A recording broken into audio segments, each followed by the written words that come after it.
Hello, everybody! Thank you so much for joining me today. Today I have the magnificent trio of Silver Quill. Say hello. Hello. How's everybody? And the most famous wolf in the whole community, Dr. Wolf. Say hello. Greetings and welcome, everyone. And we have the pony, who's not a pony, who's actually a Dooney, Maddie. Hello, everybody. Also, we have a Krista That's all I've Scott. got. Don't have anything else. That's completely fair. This is starting out great because today Yay. you guys might be wondering, if you have not read the Tweety Tweet, that we do have a quite unique collection of people. Amazing people, but unique. So what you can maybe see all of these have in common is that they... Well, Maddie can be deceiving because, shapeshifters. Can be deceiving what? I didn't quite catch that. What? I don't know what you're talking about. Sus. No. So, one thing all of these amazing people have in common is that they don't have the typical pony OC in the My Little Pony community. So we're gonna talk a little bit about that and whatever else pops up, because me and Maddie have our own chaotic filter, and, well, usually when Silver comes around, I end up having a lot of laughing. I wonder why. Last time I believe we thought about calling the police or paramedics. Like, hello, killing him with laughter. Yeah. And Doc is always a pleasure to have around, so I thought this was a very good combination. Yeah.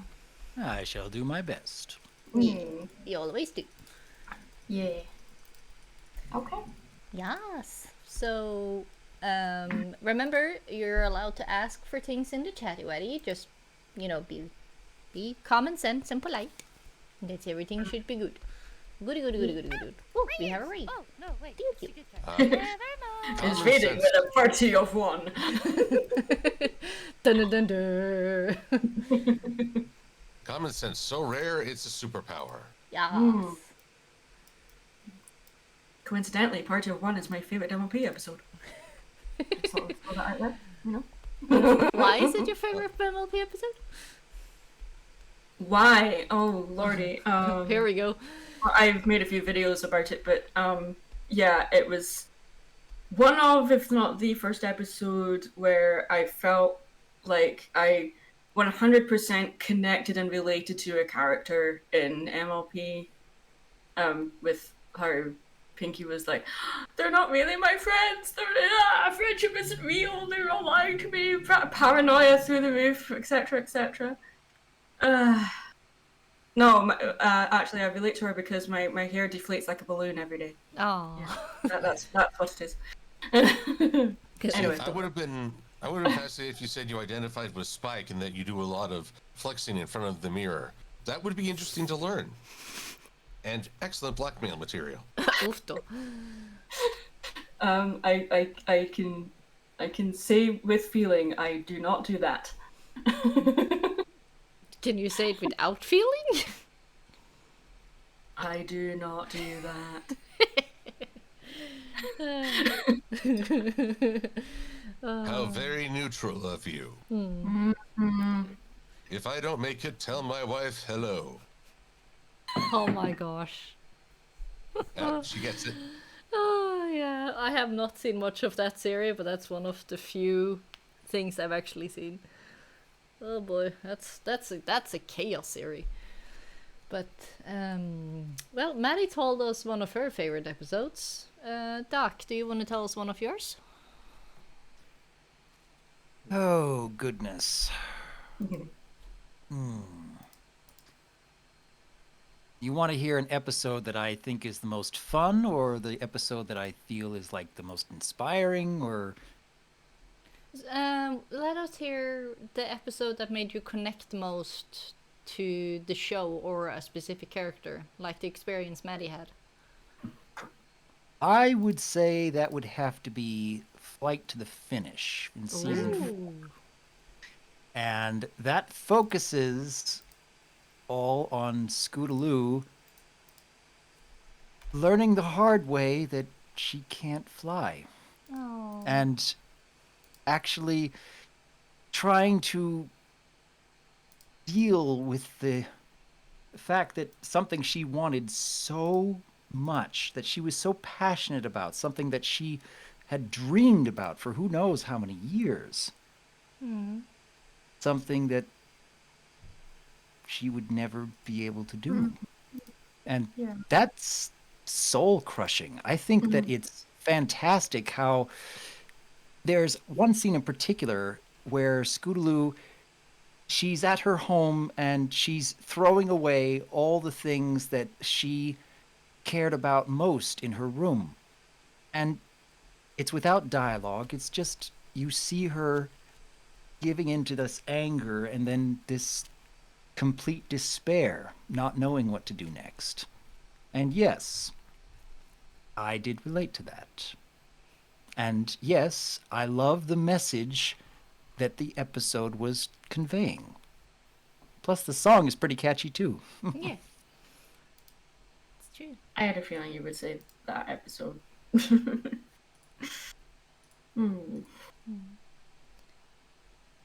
Thank you for sharing. Hey ho, Silver, do you want to share one yourself? I liked Twice Kingdom because of explosions. Fair enough. Well, I'm kidding. My personal favorite is A Sisterhood Social, Oh. which okay, I don't have a sister, but I have a brother. Yeah. But I also saw a lot of myself in both Rarity and Sweetie Belle, especially in the organized chaos department, which is kind of my home. So I can understand, it's a mess. It's completely a mess, but it's my mess. Gosh darn it. Yeah. And it's messy the way I like it. So I totally identified with Rarity, but I also understood Sweetie Belle's desire to be with family, to connect with the sister she obviously admires. And of course, sisterly spats. Or sibling spats, sure. really. Oh, yeah. Flashbacks.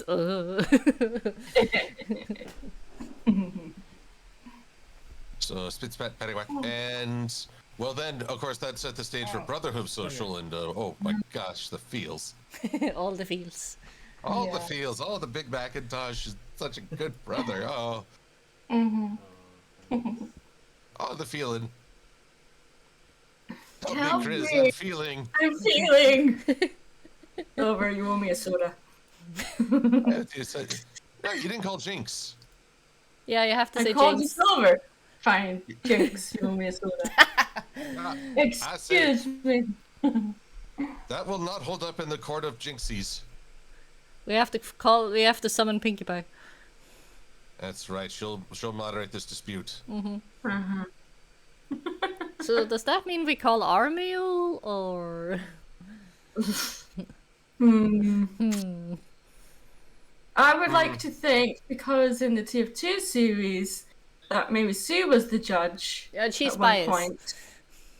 No, she is the most neutral. Are you sure about that? Yes, because anyway. How about I don't believe you? But yes, we're getting quite sidetracked. The theme today is how it is, or how to be, or how it is to be a non-pony in the pony world. So does anyone want to start with any specific experiences that they had? Well, there's always the challenge of designing said character. Yeah. Because you're like, well, what do I do? I mean, this sort of character technically doesn't exist in the show. How can I make it at least look like it does? And that was my challenge with going with the hippogriff.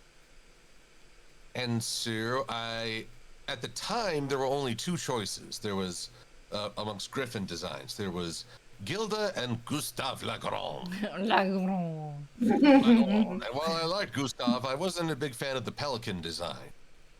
So I was like, okay, I've got to try and create a male counterpart to Zagilda. Ooh. And because she's bigger than your average pony, I chose to model some of my hindquarters off Big Macintosh. So I got the pony in Dabude. Tabuta. Eh. Dabuda.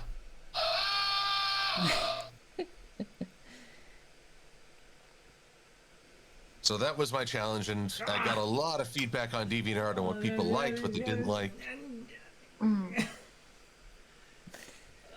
Well, you end up with quite a nice balance, though. So Although it wasn't... I also stole a little bit of the design from, funny enough, probably one of the weakest comics. The first issue of Friends Forever. Oh. It was a very weak story, but they did an interesting thing with the griffin's head feathers. And so I ended up emulating that. Ah, that's where you got it from. Mm-hmm. Cool. I like when people are resourceful. Well, they say good ideas aren't borrowed, they're stolen. Oofto. So are you basically saying we're all plagiarists? Now, a plagiarist is if you duplicate someone else's work bit for I'm bit. kidding. We I know. are hacks. I'm kidding. Okay, we're okay, yeah. I'll go with that. We're a life hack. Hey. That's what the young kids are saying these days, isn't it? I wouldn't know. I'm so out of touch. Yeah. And you, Maddie, your looks may be deceiving, but how did you go about it? Okay, so obviously looking at my OC as it is on screen in the Twitch stream, you'd be like, "That's Pony OC. Why is she on this stream?" Well, although yes, you're right, this is a Pony OC, but this is basically a pony version of a character I use as my avatar on my YouTube channel, who is Mad Munchkin, or Maddie, and she is a Dooney, which is a Scottish fairy, which has the ability to transform from a humanoid creature to a horse, or, canonically speaking within Scottish folklore, they can also transform themselves into an old hag. Maddie doesn't have an old hag form, unless you count the real version of me. But I was about to say, you leave something open for fan fiction or for fiction or future story. And if you go by the TF2 canon, she has a lion form as well. But I consider that kind of separate because that's a series that That's TF2? wasn't. That's TF2, and it's written by other people. Yep. And that was for a specific arc in that show. I wanted to bring that up because I still feel, even though it's a separate canon to me, it's still an integral part of my character. Anyway, when Maddie is being used on my channel, she appears usually mostly as her Dooney form. When she's talking about MLP, then she's in her pony form. And sometimes if I'm talking about, say, I don't know, The Simpsons or something else, then I'll sometimes have a version of my avatar drawn in that style. Ah. But it's not always the case. So technically, Maddie isn't a pony OC. This is the pony form of an already established OC. Yeah. So she has been lying to everyone this whole time. She's Betrayal! Lies and deceit! Yeah, but because on my channel the most popular content is my MLP content, most people that follow me will think that that's my OC. Yeah. And the avatar that's on screen right now is one that Lightning Bliss made. Yeah, we have a Lightning Bliss in the she's chat. in the chat right now, so I really appreciate her designing a show version, accurate version of Maddie, which I'm sure was not easy. So, yeah. So that's why I'm here. So shut up, everybody. Language. She should have been here. Missing. Of course you should be here. Yes. No, Here's the I was place to dragged be. here against my will. I don't want to be here. Oh, okay, fine. I'm kidding. Sadness. I'm kidding. Oh, and now we witness the breakup of friends today on the Chill&Chat. Yeah, friendship is no longer magic. Yeah. I'm kidding, of course. Glad to be here. You sure about that? Ow. I'm very sure about that because all three of you are my friends, and Silver and Dot for one thing, I've known for a long time, and I will say this now that I probably wouldn't be doing what I'm doing now without these two people. So yeah, these two mean a lot to me. So yeah. Aww. Well, Emotion. Thank you. I'm glad I could be of service. So, Doc? Well, I can recall many years ago, back when I first started releasing YouTube content, because initially I thought I would just put out one video about why I think Fluttershy is actually a pretty good character, and then be done with it. But then a whole bunch of people kept telling me, hey, what else you got? What else you got? Hey, tell us more. So I started making more videos, and pretty quickly I realized, I'm going to have an OC at some point, aren't I? Yeah? But how can I come up with an OC that could possibly stand out amongst the thousands upon thousands of other OCs that are currently out in the community? Initially, I was looking into, well, how could I put together a pony character that would actually be unique, that could stand out? But I very quickly realized, well, I'm not an artist. I have no idea what would look good. Does it really make sense for me to make a pony OC? So I went back to my name, Dr. Wolf, and I thought, well, there aren't any wolves in the series. What if I just made a wolf OC that happened to be among all the pony OCs? I mean, at least in that way, I could be unique. I still couldn't draw, and I'm very, very, very grateful for the artists who actually have put my character together over the years. But I wanted to be a wolf that was small compared to the ponies around him, around Spike's height, I believe, and to be more childlike, but not childish. And on top of that, being a non-magical wolf with no great strength or flight or anything else special other than the fact that he's just walking around amongst pony kind, I would be surrounded by other people's characters who could do great things, who could change the world around them, and I would be a character who could only inspire and uplift through his words. And that's about it. Well, it's... I prefer to have it that way. Yeah. I would say that's not a small thing. Inspiring people can throw a land or a country into a new site, into a new beginning. Never underestimate the power of words. So, in one way, you're very powerful. I do what I can. Yeah, you do. A good job. I'm grateful that I am a non-pony OC character for all these years. Although it is funny to say there are no wolves in MLP, I was like, given him just a little bit more time, he might have become Dr. Timberwolf. Yeah, maybe. But then people would accuse you of a wooden presentation. Yeah. That's about right. Oh, that. I was Like I said, sorry. No, it's okay. It's just I can't put words to English. Go ahead.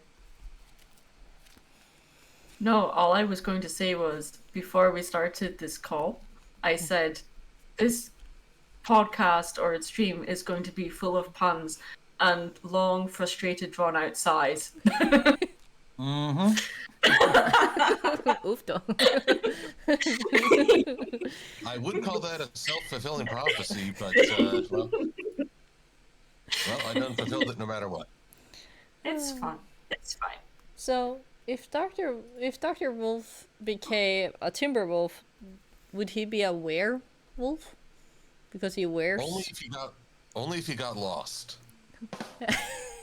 Uh-huh. Okay. We also have a sponsor of today because Final Sight always make the good old meme of what are we sponsored by today. Apparently today we are sponsored by Silver Quill's elephant OC. My elephant OC? Or a character, if I remember correctly. Imani? Yeah. I can. Yes, but I'm afraid I've highly neglected that character for at least 2 years now. Oh, poor boy. There's so many hours in the day, you know? Yeah. Yeah, especially now since you started with lip syncing your mouth or the beak. Well, trying. It's how to put this? I had a wonderful stream with Minty Root last night, and Minty showed me all these things that can be done in Toon Boom Harmony, of which I am just starting out. Total amateur. And even what I'm doing right now to try and add beak flap is not ideal. So, but I'm like, I'm come too far to start over. So I just gotta plow through and apply what I've learned to the next project.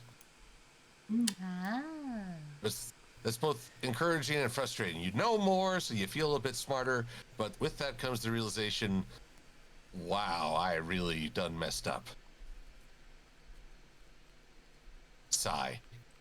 Aww. Also.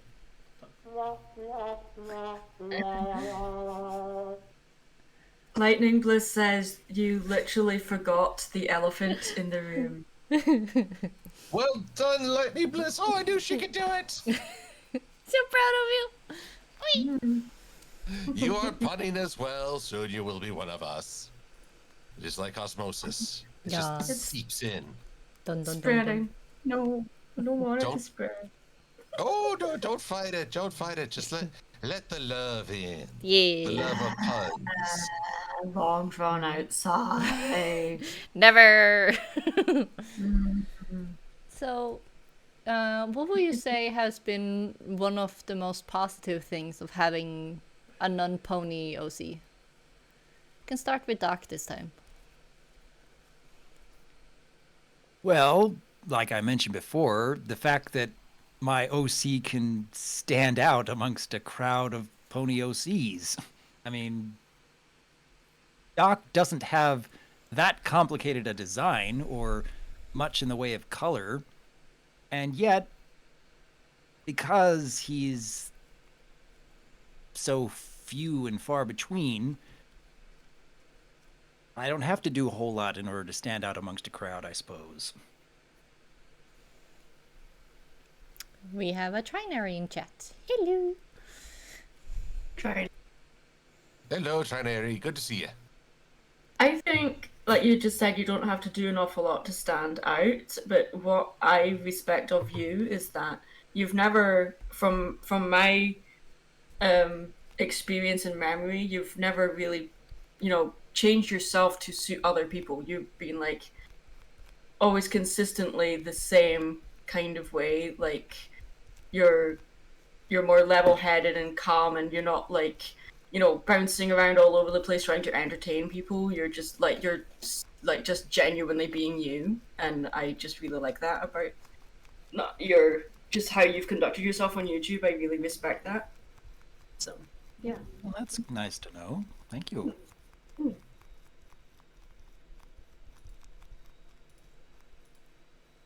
Maddie? Okay. Put you on the spot. Yeah, I think it's you know, when you make content for YouTube or for anything else and you're well known within a fandom, it's good to be able to represent yourself with an OC that's easily recognizable by people that are fans of a particular franchise.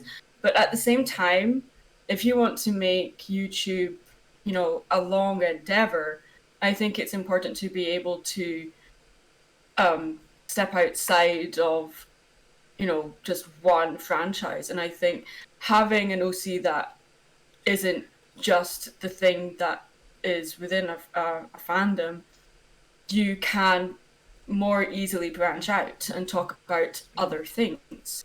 Now, for me, that's I mean, I've always been able to do that anyway because I when I started YouTube, I didn't start out just doing MLP stuff. I was talking about the art industry and then Disney movies and other animated stuff and video games and then MLP and a whole bunch of other stuff. So having Maddie, the Dooney version and the Pony version allows me to more easily step outside of one fandom. Gives, yeah, that's all. Yeah, I was going to say something else, and then it just left my brain. But yeah. Well, let us know if it ever comes back. Oh, I will. I'll probably sit bolt upright at 3:00 in the morning later on and go, I suddenly know what I was going to say. Yeah. Well, you can always tweet it. Yeah. It would be fun catch up. So, the Pretty Birdie Princess Pony. Well, I don't know about the princess, but I could definitely say the best thing about my OC is gold sequin jackets. I have turned so many ahead. Just wearing one of those. But and my collection only keeps on growing. Don't fight it. It only makes it stronger. Is that a bad thing? Right.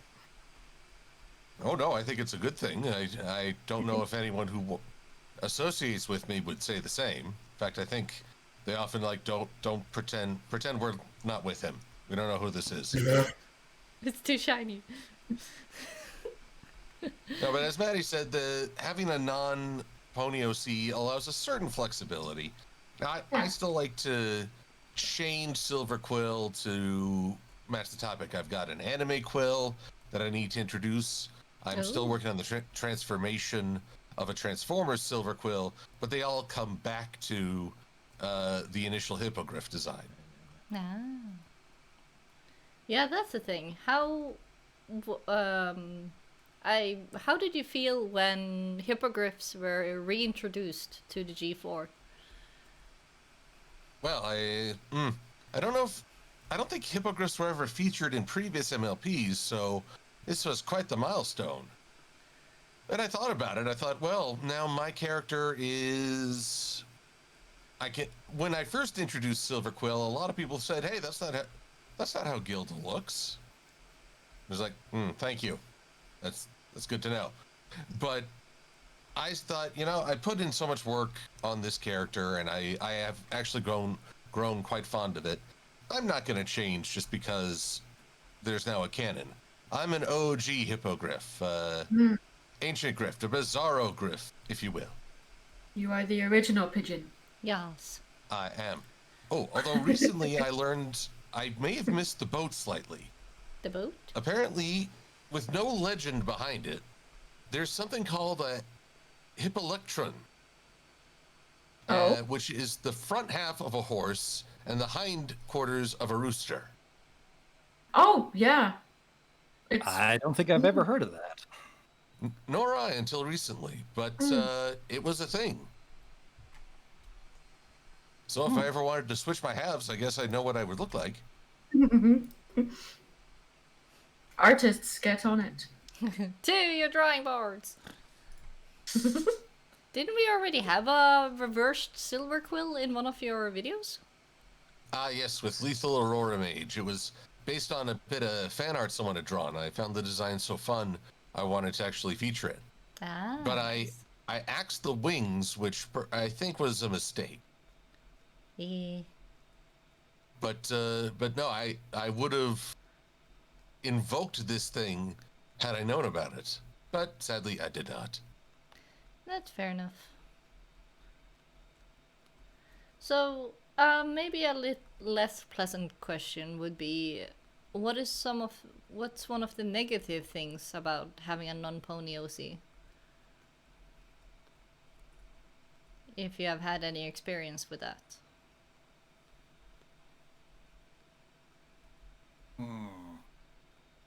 Well, as I said, a lot of people at first thought I was trying to draw Gilda. So it's kind of like you try and describe something using only what you already know. So at the time, that was Gilda. It took a while for people to register. Okay, Silver Quill is a different, some such.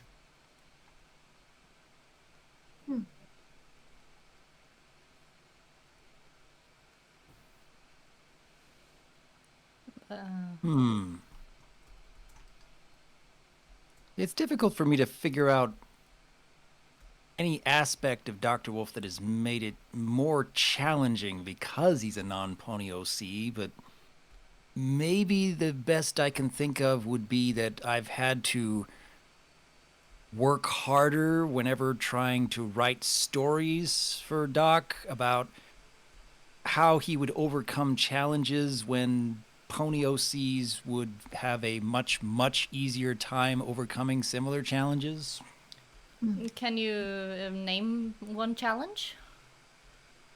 Well, like when I was coming up with my origin story. Now, I didn't write the story. I just came up with the outline. I came up with story beats, but it was Godzilla Wolf who ended up writing it for me, and I am immensely grateful for his talents. But I had to come up with, well, why would pony kind want Doc to be around to help them with something? What is it that he could provide that they wouldn't be able to do so easily on their own? So that was the kind of challenge I was coming up with when originally trying to flesh out his backstory.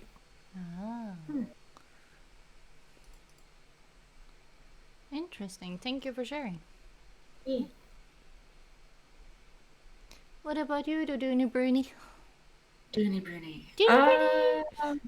I don't, like Doc just said, I can't really think of anything particularly bad because, well, although Maddie is technically not a pony OC, she still has her pony form, so she can basically parade herself around as a pony.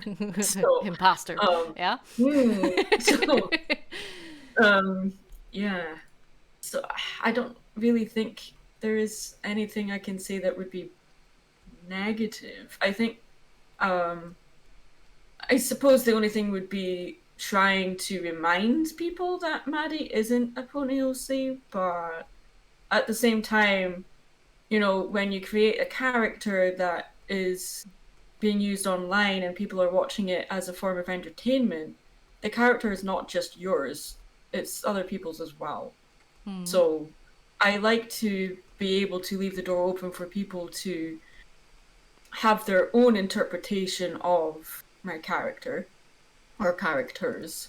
Yeah. I may not necessarily adopt it into my own canon, or if I have a problem with it, then I will state it. But at the same time, I should not dictate what other people's interpretations of my OCs are, if that makes sense. Yeah, or like my favorite new headcanon is that a hunter is living inside your hat. Well, maybe there is. You don't know. Da-da-da-da. Yeah. You don't know. The hat is integral. Just push your ear close to the hat and see if it goes Haunter, haunt, haunt, haunt. Yeah. Haunter. Just when you said Haunter right there, Haunter appeared on the stream. That was really serendipitous right there. I don't know if that was planned. But Let's just say I might be a Pegasi, but I do have some magic. For people that don't know, Haunter is my favorite Pokemon. So yeah. The hat for Maddie is the only thing that has remained consistent throughout her various different versions and designs. She has always had her red hat. So yeah. So that's a thing. Have any fans like given you guys headcanons or said like, "Ooh, this is something your character would do," and you have actually included it in your character? Like, we now know Maddie talked a little bit about it, but what about Silver and Doc? I can't say fans have given me headcanon. I remember at BronyCon there was one fellow who was kind of joking about how the legend of hippogriffs and how normally horses are prey for griffins, but well, a hippogriff is a result of a different union. But he was getting a little uncomfortable in sort of a wink, wink, nudge, nudge capacity. It's like, okay, we're gonna move on here. Moving hastily onward. Yes. Forward. But let's see. Headcanons. Can't think of any off the top of my head. Doc? I'm struggling to think of something that a fan has suggested or theorized that I've incorporated into my character. I'm really not sure. Well, I'll keep thinking about it, but I don't have anything at the moment. Well, then maybe another question would be headcanon or something people said that you liked, but you don't necessarily include it in the character, even though it was a fun idea. That conjures another memory from I think it was a BronyCon, mostly because sheer volume of people there. One person wanted to volunteer their OC to be my OC's bodyguard, since Silver Quill is rather accident prone. Yeah, and poor Silver. I appreciated the gesture, but I thought, well, Silver Quill can't have a bodyguard. He's got to receive his lumps because of all he does. So it's a fun idea. I appreciate the intent behind it, but at the same time, it just couldn't happen.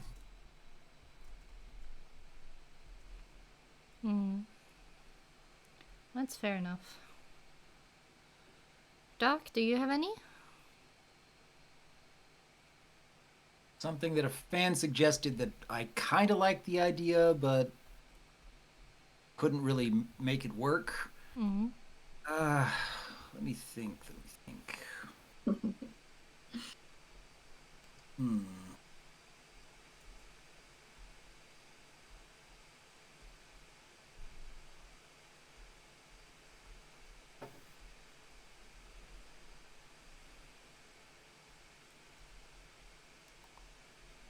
I suppose I've never really had the chance of Dr. Wolf sitting down with Star Swirl the Bearded.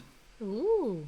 It's something that fans wanted me to do at some point, because it's very briefly hinted that Doc's master from his origin story was mentored by Star Swirl. So there would be a lot to discuss there, but I was never quite sure, well, what would they genuinely talk about? Well, at least philosophy, I would presume. It could be a quite interesting episode, or even a moment with Dr. Wolf. That could be very interesting. Yeah. Would need to have a good writer for that. That sounds fun. I do hope we get to see something like that in the future. That would be cool. Or where Dr. Wolf goes and has a Dr. Wolf moment with someone else, where he gets to sit down and talk about stuff.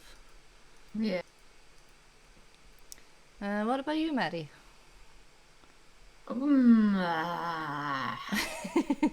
Did I hit a spot?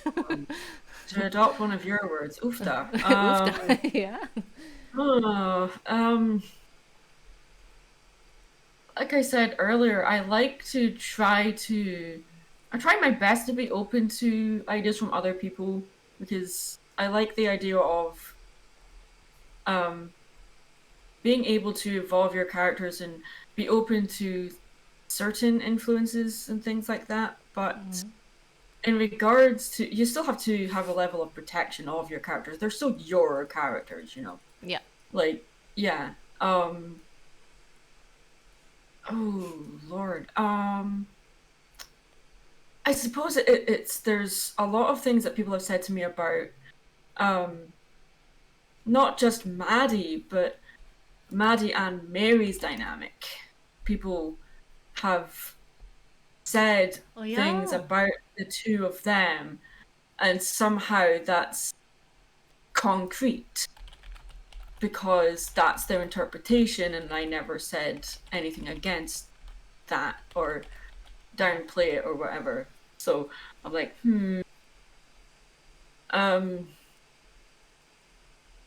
there's a lot there that I don't know where to start with that. There's a lot to unpack right there. I don't want to dominate the stream too much with it. It turns out that Mary Sue is really Maddie's daughter from the future. Da, da, da, da. Dun, dun, dun. I think it was like, Maddie and Mary are roommates, or Maddie and Mary are like romantic partners or whatever, and I'm like, no, that's definitely not the case whatsoever. Or someone said, oh, they're sisters. I'm like, no, they have a sister dynamic, but they're not siblings whatsoever. There's one person said, oh, they're actually the same person. They've just been separated. Like, like, whoa, dude. And I'm like, I kind of like that idea, but at the same time, I can't make that canon. That would just, no. Well, can you? Well, it's because like they're two characters, and they are, from a creative standpoint, like they're not black and white, like two sides of the same coin or anything. There's a bit more nuance involved in that. They're not complete polar opposites in every single way. So that's why I can't really adopt that as much as I like it. Yeah. Yeah. So, if we went back to like season 1, and you guys entered, hey, thank you for following. Would you guys what do you think your character would have looked like if you actually made a normal My Little Pony OC? Like, what species do you think you would have been? If it's okay, I ask. So, much less, well, to use quotes, competition in the Brony fandom as it's just starting up.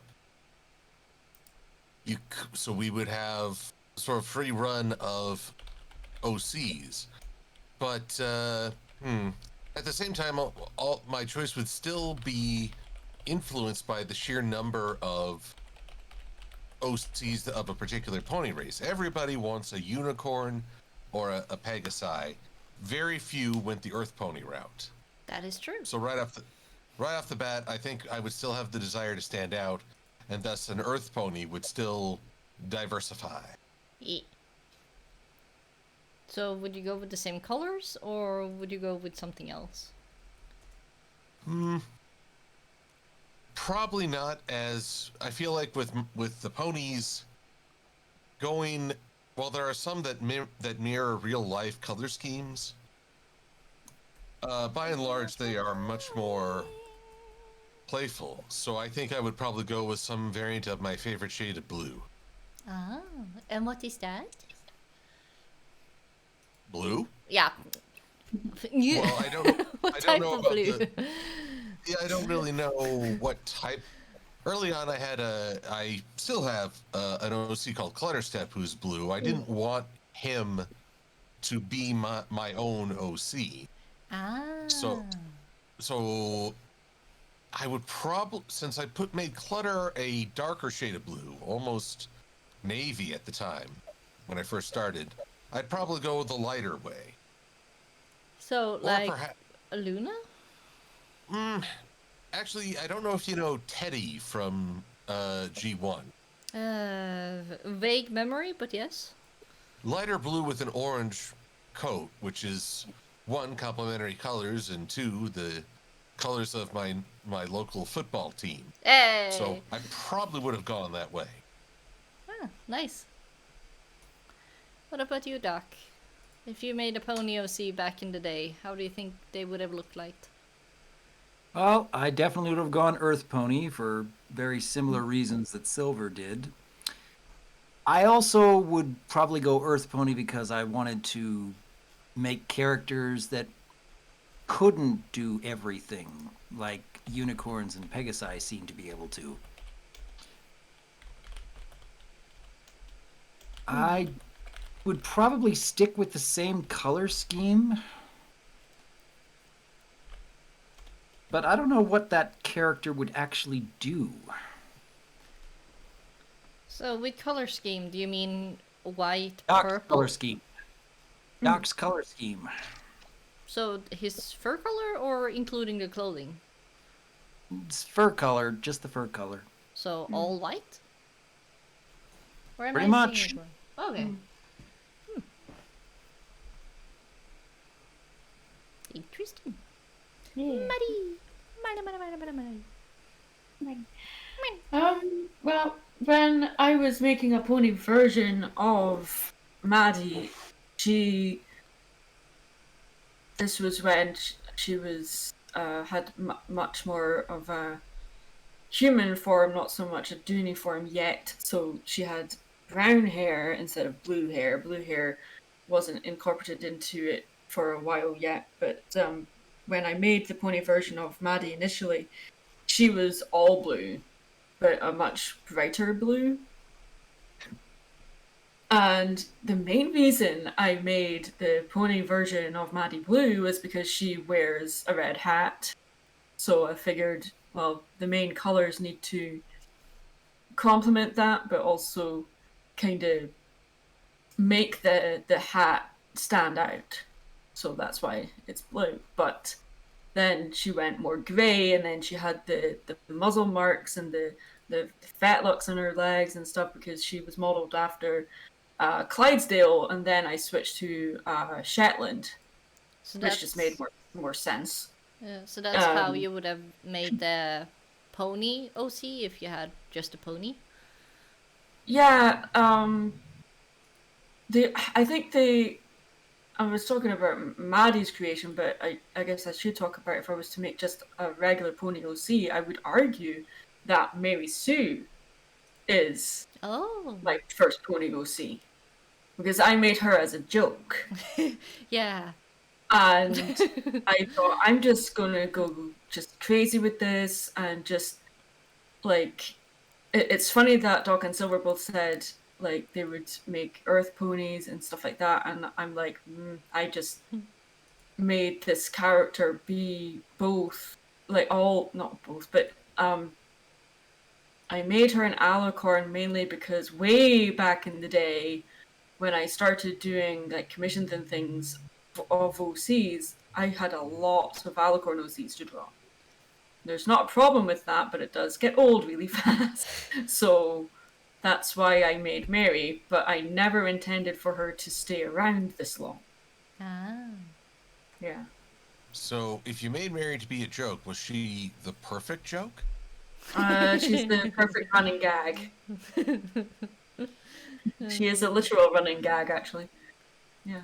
Yes, I recall her running in the background of one of your videos. Yeah. Wee! Mm-hmm. And then she crashed into something off screen and said, "This would be so painful if it was actually animated." Also, Silver, thank you for your Mary Sue impression. I really appreciate that.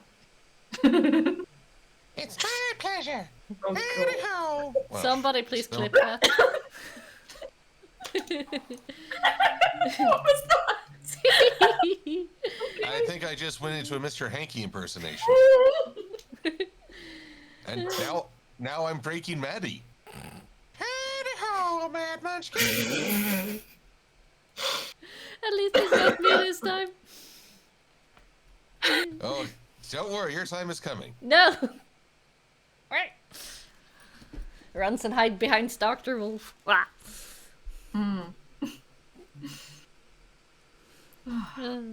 Oh my gosh. So yeah, that's the thing we can talk about. I'm actually curious. Like, of course, me and Silver are very punny humor, but Doc and Mary, what's like if you're gonna say one genre of humor? What is your favorite genre? I suppose just quoting movies is my favorite genre, if you can call that a genre. Yeah, that's valid. Yes, that's very Oh valid. yeah, perfect. Yeah, ask Yu-Gi-Oh! The Bridge series. They do loads of references. All the references. That's right. Those You know might- you've made it big when you're referenced on the interwebs. Da-da-da-da. You know you made it. You know you made it in the pony fandom when people start quoting you. I have people quoting Doc at me on my server. Really? In particular, there's a line from the TF2 series. I can't remember what episode, but I think he's talking to Firebrand at the time, and he says, "See, you're learning." Yeah. Yeah, that line is said to me a few times. Oof.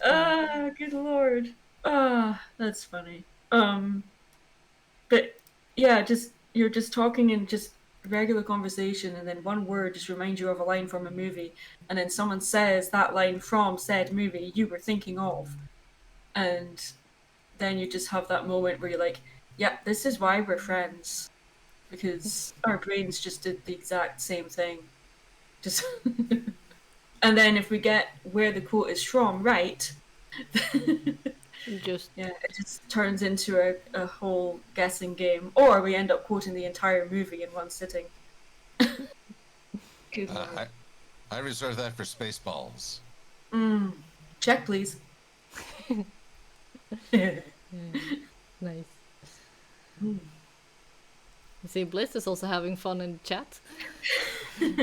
Episode when ANY was having a drinking conundrum, and Bliss asked, "Is this punishment for the sentry gun buster?" Ah, thank you, Bliss. Thank you. Okay. And then Doc says, "See, you're learning. Right." Who said you can't teach an old dog new tricks? There you go. Now it's tricking everybody. I know, right? Says the Well, imposter. you guys are like doing puns, and then Doc said quoting or making references to things. And then I would say, yeah, I'm that as well, but I'm also very deadpan, sarcastic kind of person. I think that's very much a British thing as well. So, yeah.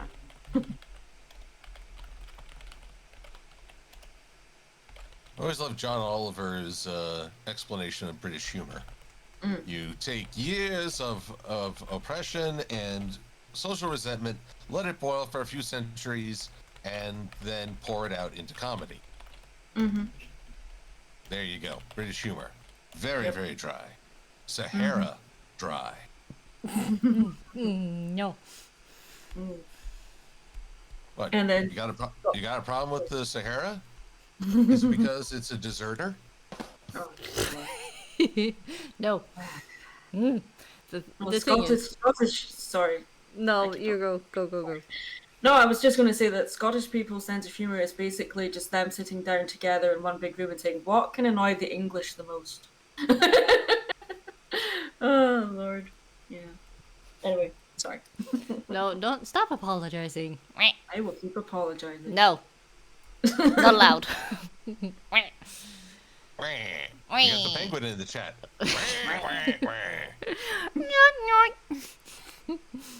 Oh, I miss Pingu.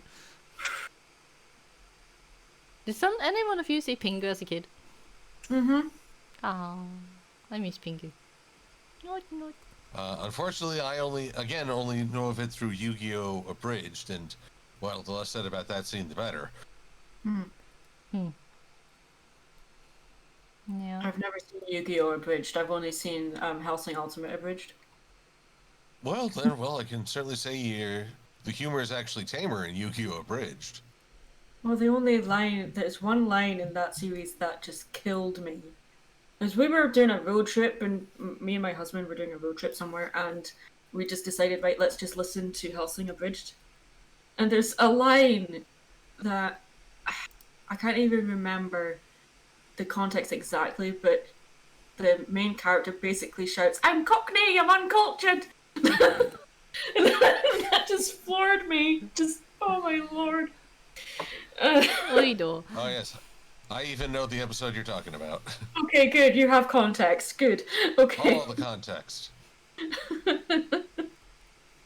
See, I always loved after a villain makes his big entrance, the main character, Alucard, is like, that was a plasma Sony TV Yeah. with Wi-Fi. So, what can I help you with? Okay, now I want to go watch that. You're welcome. That's it. There will now be a pause in the stream as Silver goes to watch an internet video. Yeah, we will be right back after these messages. No. Did you know Silver Quill, Maddie, and Doc has Patreons? Go and check them out. Ah, yes. Yes. Let's all go to the lobby. No running in my lobby. Go to the... Let's all go to the... Back to the OC thing.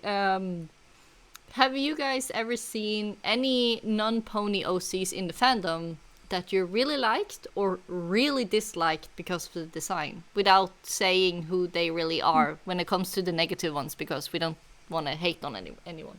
No. Like, I myself have seen, I think Trinary actually has an interesting OC design for his Pegasi Zebra, I think it was. I don't know if I'm naming it correctly, but I think that one was very interesting.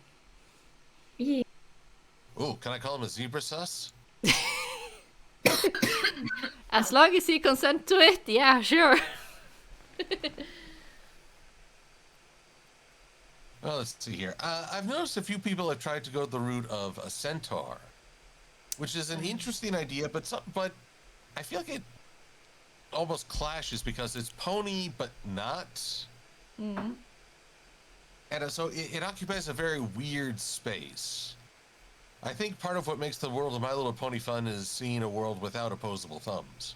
Mm. So is it says the one with kinda opposable thumbs? Mr. High Claw there. Oh, like I said, they stick out like a sore thumb. You have a claw on the side. I make very That's bad for my puns. Jack Horner impersonations, which after Puss in Boots is a very different sort of thing. I haven't seen that film yet. Well, believe me, he'll make an impression on you. Yes. You want to see something awesome? Wait.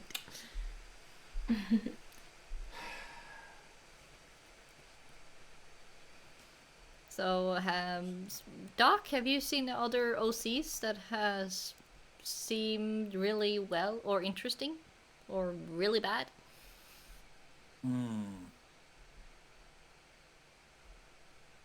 I wouldn't call it bad. It's just way back in the early days of the fandom, there were a whole lot of pony creator OCs that became very samey. Oofta. Because back then, the pony creator was just extremely quick way to get an OC of your own, and they all had the same expressions or the same motions, and I wouldn't call it a bad thing. It's just it became overwhelming that they were everywhere back in those days. Yeah. Of course, now we have AI art. Mhm. Everything's a pony creator. We don't talk about AI. Oof, door. Let's see. Sorry. No, come Well, on, actually, Maddie. the topic of AI art, I need to actually cook up some OCs for a funny idea Finn and I had. Oh, do tell. Well, picture rival crime factions in art.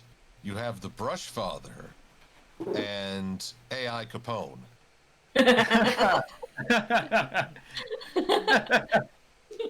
Very nice. Okay. I'm interested to see that. Yeah, I need to fix this up. So I kind of want to concoct these characters. I think I would model the Brush Father a little bit after my OC. You have offended me with your dishonest artwork. Hey, Doc, how would you voice that character if it's okay I ask? Voice a gangster character? Yeah, like an Italian mafia. Godfather-esque character. Yeah, thank you. You know, I've never watched that movie. Well, Wow. Okay. Oh, Never seen that movie. Don't despair. You're not alone. I need to watch the whole thing too. also, I'm only... Sorry. Well, especially if I want to draw a character based on it. I heard you sometimes make the spooky voice when we play Among Us. I have a number of spooky voices. Maddie was actually enjoying a lot of my spooky voices last night, even though she was getting the Ghiblies every time that happened. Because I said to the people after you left the call, I said, how does Doc do it? He manages to be extremely charming, but absolutely terrifying at the same time. Like, how do you do that? It's just the juxtaposition. It's just... I really enjoy it, but at the same time, it creeps me out. I guess that just comes from just being really talented, so... Yeah. Doc, I wish I could tell you why or how it works. It works. You just do it. It just comes naturally. So he's naturally spooky? That's not what I meant. Oh, no. Ooh, can you make that a tagline for your channel? Dr. Wolf, he's naturally spooky. That's not what I meant. Oh, no. Doc is not spooky, like, himself is not spooky, but he can be spooky if he wants to. Yeah, but he can be 100% spooky. No artificial emotions or flavorings. Da-da-da-da. So, does that mean Doc is organically spooky? No. What Doc is that he is one bad day away from becoming a supervillain. Oh, you do. I recall there was a very, very short segment in one of Silver Quill's videos. All hail Wolf. All hail Wolf. Oh boy. That was fantastic when I saw it for the first time because I had no idea that was coming. Yes. I operate by the classic idea, it's easier to ask for forgiveness than permission. But can I answer your question, Chris? yes, of course, please do. Okay. To swing back around to the OC topic of the stream here. Yes. Ooh, good OC design. Okay, so it's all down to interpretation, but also from like an artistic standpoint. If you're doing like commissions for people, you get to see so many different and varied designs. But as Doc pointed out, when the pony generator became a thing, then so many OCs were generated and they were just everywhere. In fact, I made a few videos about that very topic. And because there's no limit to what you can do on these things, which is great from like a production standpoint. If you need a lot of characters made really quickly, then great. But the quality is there's no way to soldier it. Ah. And then there's also a problem of, from an artist's point of view, there's just certain colors, like combination of colors that don't work as a design. But again, this is down to an opinion, but also from like a color theory standpoint, certain combinations of colors just don't work. To me, if you're going to have an OC that is, say, to take a good example of a design like Jasper Pye's OC, for instance, like his character is all warm colors, but it's not all the same shade of red. There's a variety in there, so it's balanced, and the colors aren't overwhelming. They're not hurting your eyes or anything, in spite of it being mostly reds. Or then, to take another example, like Lightning Bliss, who is in the chat right now, whose character design is like having like every single rainbow color on the mane and tail. Oh look, there's Jasper Pye right there. See? Yeah, it's almost like it was planned. Hello, Jasper. You know, it's quite difficult to make sure that the word escapes me right now. That's awful, but Look, I'm so pretty. Sometimes, like when you've got like bright colors in an OC, that they can become too bright, so then it becomes overpowering. Like Lightning Bliss, you would look at the character OC on screen right now, you would think, oh, she's mostly white. But then if you color pick what her main color actually is, it's not white at all. It's actually off-white, and it's the same with Dr. Wolf's color and Silver Quill's head. The main color looks white because that's how you're reading it from a color balance, but when you actually color pick it, it's not white at all. It's like an off-white. It might be a warm white, it might be a cold white. So yeah, bad OC design, I think, for me, without naming it any one or anything, something I find difficult to deal with is when you have characters that have several different patterns on them. Like, say you have, for instance, like you might have a zebra OC, and a zebra would have mainly stripes. And I've had OCs people have brought to me where they've got stripes in the hair and then spots on the mane, but then they've got another pattern on another part, and it just makes the character way too busy. Mm. So then, therefore, it's overly complicated without really any rhyme or reason. It's just overworked. So and sometimes less is more. Yeah, so you know? It's like make sure the character design doesn't get hard to look at, as they say. Make it more for me, pleasing to the eye. like for me, like anesthetically speaking, the most important part of a character is their personality, and their design and their aesthetic should reflect that. Mm. So, yeah. Well, This is all opinionated, of course. You know, I'm not saying this is gospel. This is just what I think.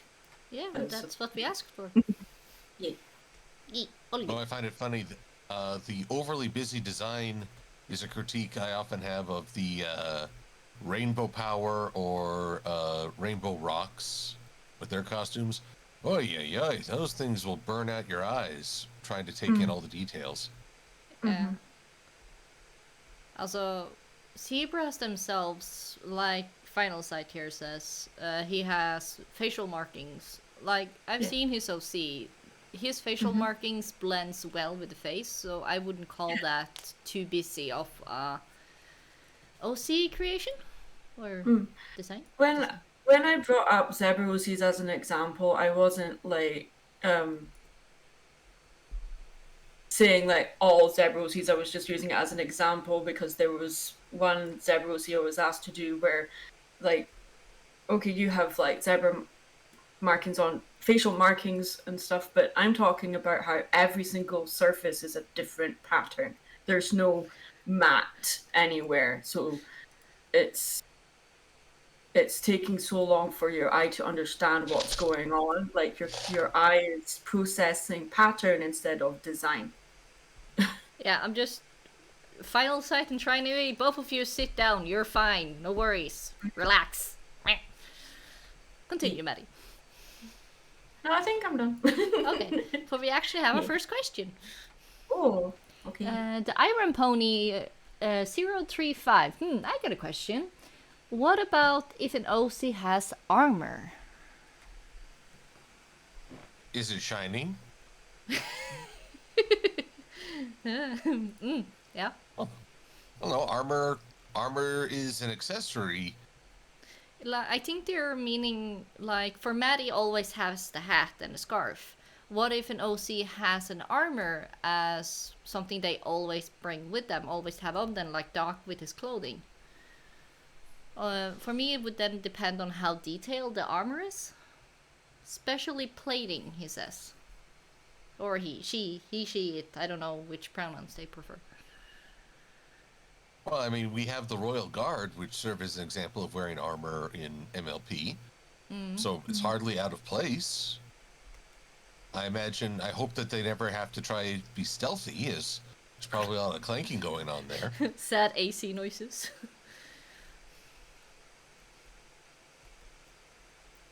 Right now, I think he was referring to design-wise. Oh, design. Well, again, we have examples. I mean, God, Tempest Shadow was rocking that armor. Yeah. Mm-hmm. So, yeah, I don't see a problem with having armor. As long as, you take some time. Less is more is still a premise. You don't have to have, like, hyper complex plated armor. Just a few lines to establish that, yeah, it's plated. There you go. Yeah. Ba-boom. Ba-boom. Ba-boom. Ba-boom. Do I have any pony vectors with armor? So we can have an example up on the screeny weenie. Let's see. I will hop over and do a quick searchy search. OC, armor. In my opinion, if you're going to have an OC that has armor, it needs to have pockets. Pockets. Yes, because humanoids, females, don't have the luxury of pockets. It's like, I like your armor, thanks, it has pockets. No. And that's like the biggest compliment ever. Well, what comes to mind for me when someone says an OC with armor is like OCs that are based on, like, say, if you're doing a crossover with, well, obviously TF2 is a big good example, but that's not really armor, that's more uniforms, but Fallout, for instance. If you're going to have an OC with power armor or something like that, then I feel like the armor that your character wears needs to I'm getting distracted now because of what just appeared on the stream, but I'm like, sorry. Armor yourself in adorableness. Yes. Armor yourself in adorableness. I've lost my train of thought now. No, you're good. It's one of my favorite Discord stuffies. If I feel like if your character is wearing armor, I feel like there needs to be a reason behind it. Why is your character wearing armor? Is it to do with their job? Is it to do with, like, are they just, are they just RPing, or, are they, is it like a cosplay, like, is it like a combination of your D&D character along with an MLP, so you're wearing the armor that your character wears in a D&D thing, or, like, or you just like armor, you don't really have a reason, you just like armor, that, Yeah. I also found one of the apparently Celtic or Viking ponies in the series. Don't know how that would the Mighty Helm. Yeah. So I show the copy link, and where is the stuffy wuffy so I can posty woasty. Yes, my words are going cranky wanky. I am sorry.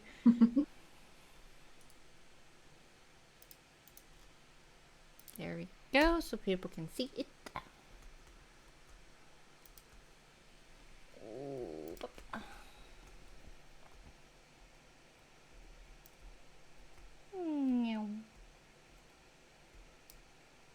character's armor just makes me want to play Skyrim. Fostu, yay! Oh. Dovahkiin. Dovahkiin. Fluttershy's Dragonborn, which would actually be highly ironic.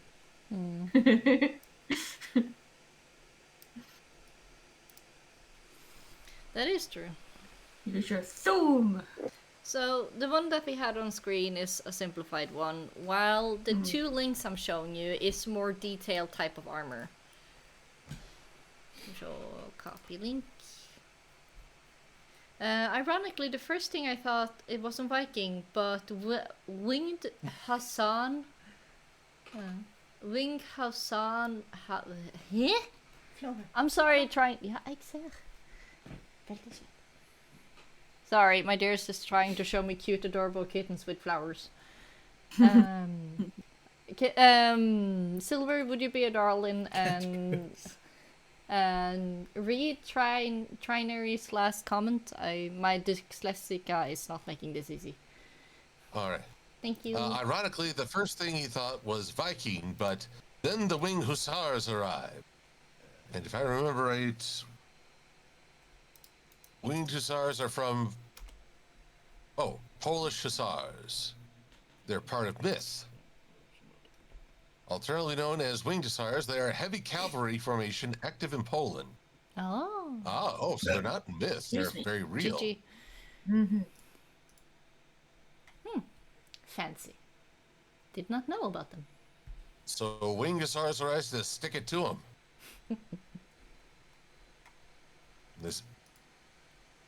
But this is the problem. They're terrible at social functions because the cavalry is always late.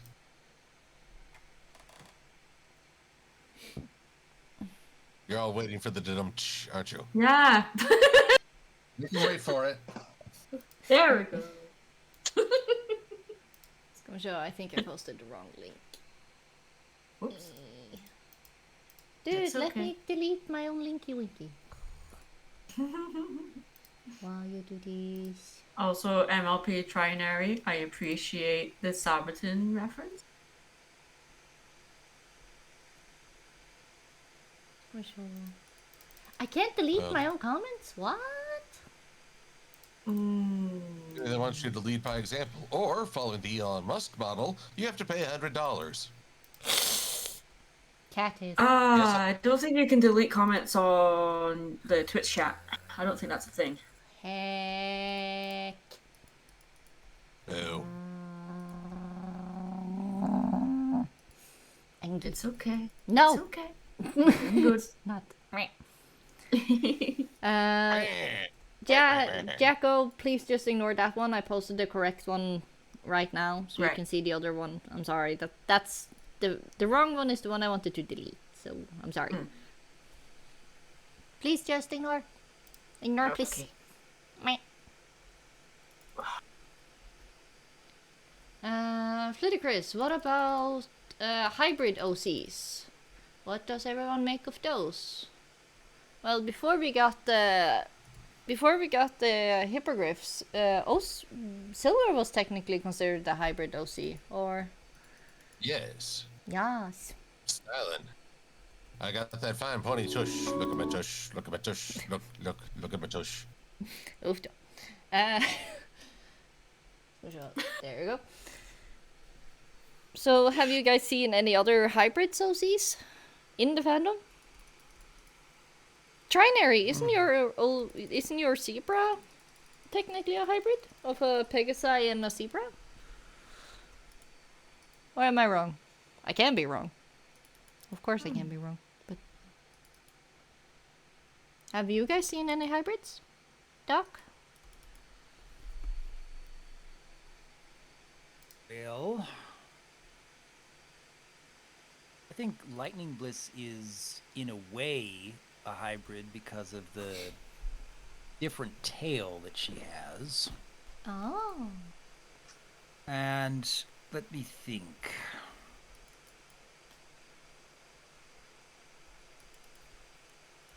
There have been...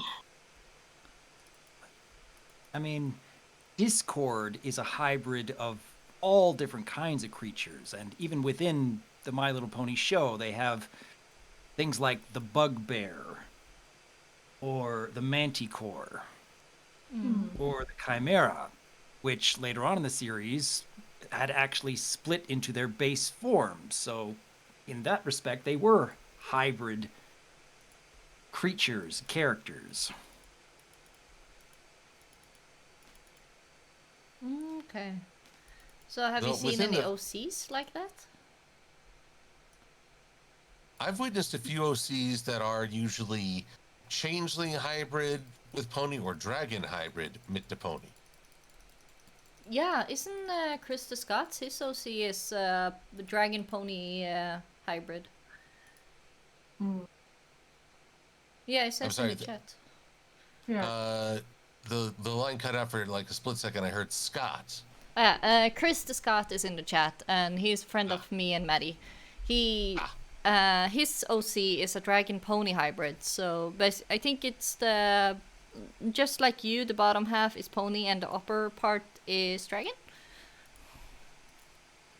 If memory serves, with Chris's OC has gone through many different versions, but I remember the first time I saw his OC, it was very much pony dragon hybrid. I think now it's very much just dragon, but I know I've drawn a version of his OC as kaiju and everything, so yeah. ranging from very cartoony to actual, like, more realistic kaiju. So yeah. Last photo, I think. There you go. This was the last photo.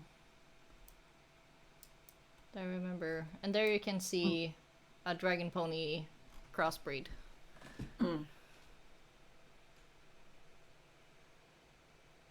Which is kind of interesting combination. We also see how strong Chris is. Yeah, that was after last year's BabsCon. My bad. Well, I mean, just with just one hoof and maybe an ear. And I don't know if tail. you're using the ear to balance it out. Maybe just for the balance. I'll ask you to lend me your ear. Yeah. Okay. It's very I small. have to move a sofa. Yeah. Flap. No, Chris has that Viking strength. She's a Viking fairy. So usually my catchphrase is, okay, well, thank you for calling the Viking Fairy. We have two solutions for you. Do you want the blood way or the pixie dust way? Your choice. Which sounds really bad, I know, but it's only a joke. I would not hurt people.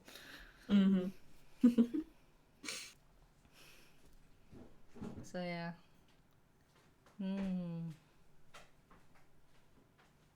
Chris, down boy. No blood. Be nice. Tomato juice then. Yeah, tomato juice. All the tomato juice. Tomato soup. We like soup. Tomato soup everywhere. Yes, tomato soup. In case you also meet a skunk. There we go. Why have we not had a skunk OC? Yeah, the closest we get to a skunk OC, I think, is Simple Art, aka Panda. They have, I think it's supposed to be a panda and a squirrel? Or something?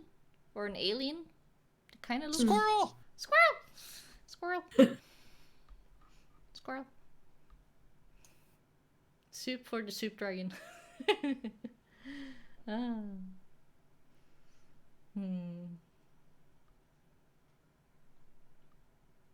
Let's see. Oh, no. Chris the Scott now going Warhammer on us. No. Bad brother. No, down. Soup for the soup god. Scones for the scone throne. Soup for the soup dragon. Yes. Good lord. Yes. Does that mean Chris is the soup god? Soup dragon? Soup dragon god. Yes. Well, at least as long as he's not throwing it at paintings, he can be the god of whatever he wants. Back in my day. No, we're not starting that. Back in my day, if you wanted to have a dragon in your story, you stuck wings on an iguana, and the iguana bit you every which way. I've got scars you wouldn't believe. Question for Doc, actually, because we're talking about dragons, and Doc's brother's OC is a dragon. Oh yeah, T-Rex. Yeah. He Eric, totally yes. Yeah. Oh, back in my day, when you had a dragon for a brother, it meant he had long conversations. It just dragged on and on and on. Oh, dude. Back in my day, you were a dragon because they had such long tails. Oh my gosh, my humor is going down the garbage. Okay. I was just thinking, how did that come about for Tarek? Ooh, yeah. For Tarek. For Tarek. Yeah. Yeah, because If you don't mind me asking, Quiz, I'm just kind of taking also over here. it's a chill&chat. Everybody is allowed to ask questions. Okay. Well, Tarek has been a big fan of Dungeons and Dragons for decades. Mm-hmm. He played it a lot when he was a teenager. Played it even more in his 20s, his 30s, his 40s. Mm-hmm. So he's always been fascinated by dragons. Yeah.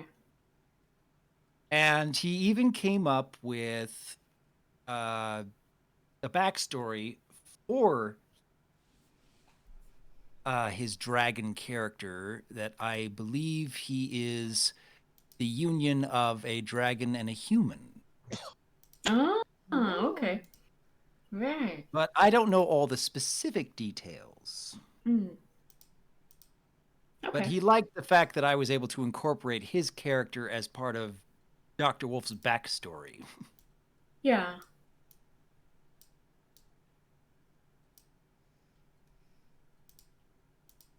I just, because we were talking about Dragon OCs, and I'm like, hey, wait a minute. We should ask Doc about Tarek. Yeah. Because I know technically it's... Oh. He has been in some of Bliss's comics. Mm-hmm. That's very true.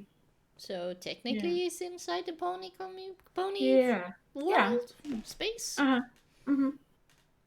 Yes, it's... But, like, his Dragon OC isn't based on dragons within MLP. It's, like, its own separate thing. And then, as Doc said, it was incorporated into Doc's backstory.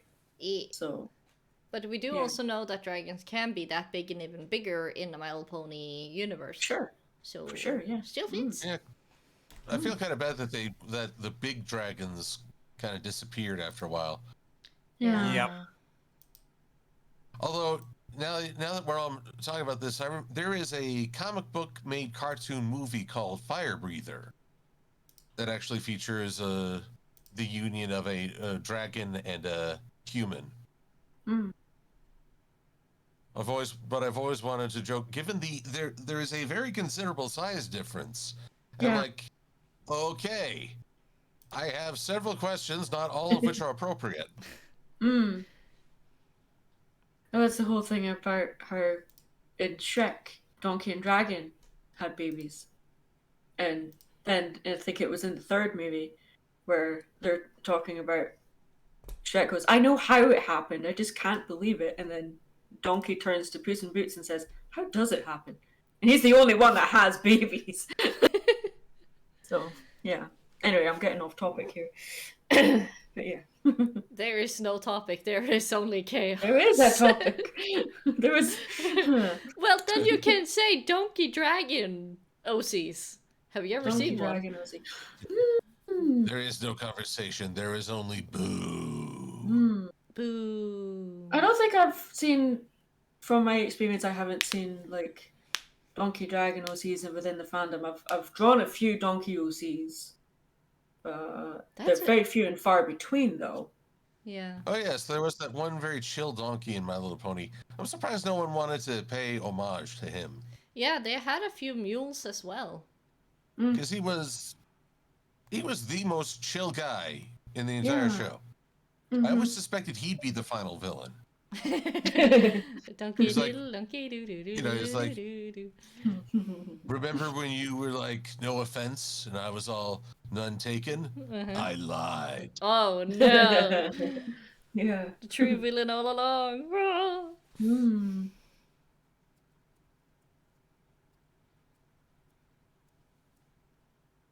Or well, you can try narrate. It's just you're not a mod, so it won't work. yeah, I think links can only be shared in a Twitch chat if you're got mod status. Yeah, sadly. Oh, well. What are you going to try and narrate?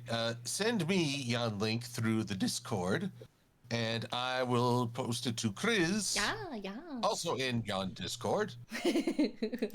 Mail! You got mail. Back in my day, when you wanted to share a link, you just threw it at someone. You lost a lot of friends that way. Back in my day, you could post things in the chat because it was safe to do so. You didn't have all those haters being mean and stuffy wuffy. Young whippersnappers. Wait. Wait. I suddenly have performance anxiety because I want to join in on the whole back in my day thing, which we do when we're not streaming. But I'm like, lots of people are listening, and I don't want to do it. Sweet No. little Dooney Brony, do it. You do very well. Yes. No. Come on. Anything you do bad, I can do worse. Anything you do bad, I can do worse. Anything you can do. Someday soon, I'm worse than you. Oh, wait. That's how I already am. No. Don't Don't be afraid. I will Don't be be afraid. petrified. You can do good if you just give a try. Good lord. Ah. Yeah. Back in my day. Right. No, it was something my husband and I started doing as well, and I can't remember exactly how or when, but I know. yeah, you know.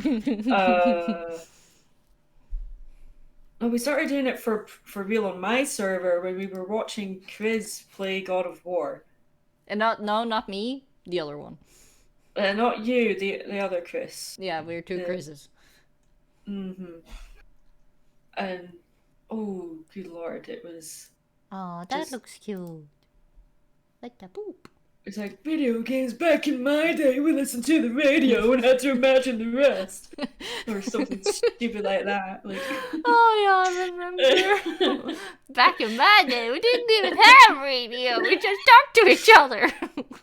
And then it made me think of the Monty Python sketch where it's like the Doc might remember this. It's all the old men sitting around reminiscing about their childhood and how bad each and every one had it, and every single time one spoke, they kept saying, "Oh, that sounds like luxury," and then they would talk about how bad it was, and then they would be talking about what they used to live in. One person said, "Oh, we used to live in a shoebox," and then another one said, "Oh, there was 10 of us living all together when we lived in a shoe." Live in a shoebox, that's luxury. Good lord. So if you have a non-pony, you'll see have them live in a shoe. Yeah. You know, we have both footwear and a house. Good lord. We don't mean to assume, but there you go. There you go. I'm breaking you down bit by bit. All shall giggle. No. Actually, I'm rather proud I got a laugh out of Dr. Wolf for that AI Capone.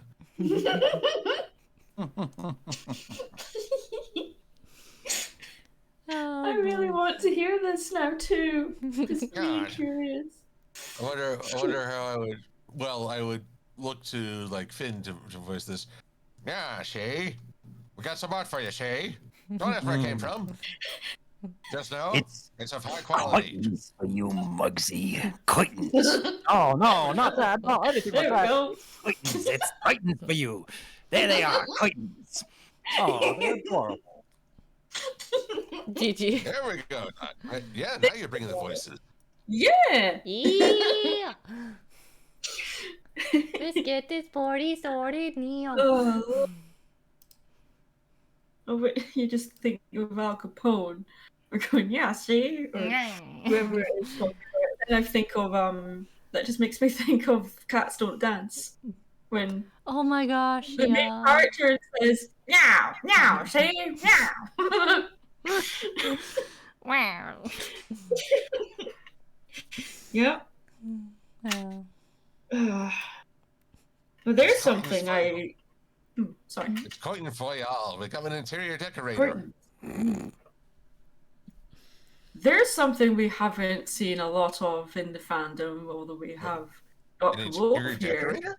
Not that, but also cat OCs within the MLP fandom. I'm not talking like Anthro or furries. I'm talking like actual cat OCs based in the furry fandom. Like the Maybe one I'm from the wrong. My Little Pony movie? Mm-hmm. Yeah, like our dear little Casper? Was that his name? Capper. Capper. Capper, almost. but we had cat Anthro characters in MLP since G1. That is true. So, so it's interesting that, in my experience, I haven't seen an awful lot of cat OCs in the fandom. Maybe the chat will prove me wrong and be like, actually, technically speaking, Maddie. wait, you just went from meow, meow, meow to... yeah. Like, when did cats start going grunting? No, I'm just being silly. Like, the chat would be talking to me like, actually, technically. But I would have liked to see more of the what did they call them again? Abyssinian cats? Abyssinian. There you go. Thank you. Think that. Don't quote me on that, as I'm a little unsure myself. Also, at least it sounds like how it's typed. I was like way off. So Actually, it was kind of funny, Maddie. I've been driving some of my local friends crazy. We do reaction reviews to Japanese superheroes. Oh. And I've got into the habit of going, well, actually, Mm-hmm. it's murder on the sinuses, I tells you. Or Diamond Dog OCs. Oh yeah. After yeah. Oh, sorry. I drew a Diamond Dog OC for a person at BabsCon one year. I've done a couple. And one was female. Oh. So that was interesting. Because I don't remember seeing a female Diamond Dog character within the show. Although I haven't read the comics. I know they are in the comics, so... Yeah, I've seen some in the comics. They look pretty cool. Yeah. You have like floofy oofers and stuff. I would like to know Doc's opinion on Diamond Dogs. Yeah. If he has read some of the comics as well. I have read very few of the comics. Right. And that's unfortunately having to do with the fact that I get headaches from a lot of reading these days. Yeah. Oh yeah. So do I. But I do remember not even considering making Dr. Wolf into a Diamond Dog because I just didn't really find their design to be appealing for an OC.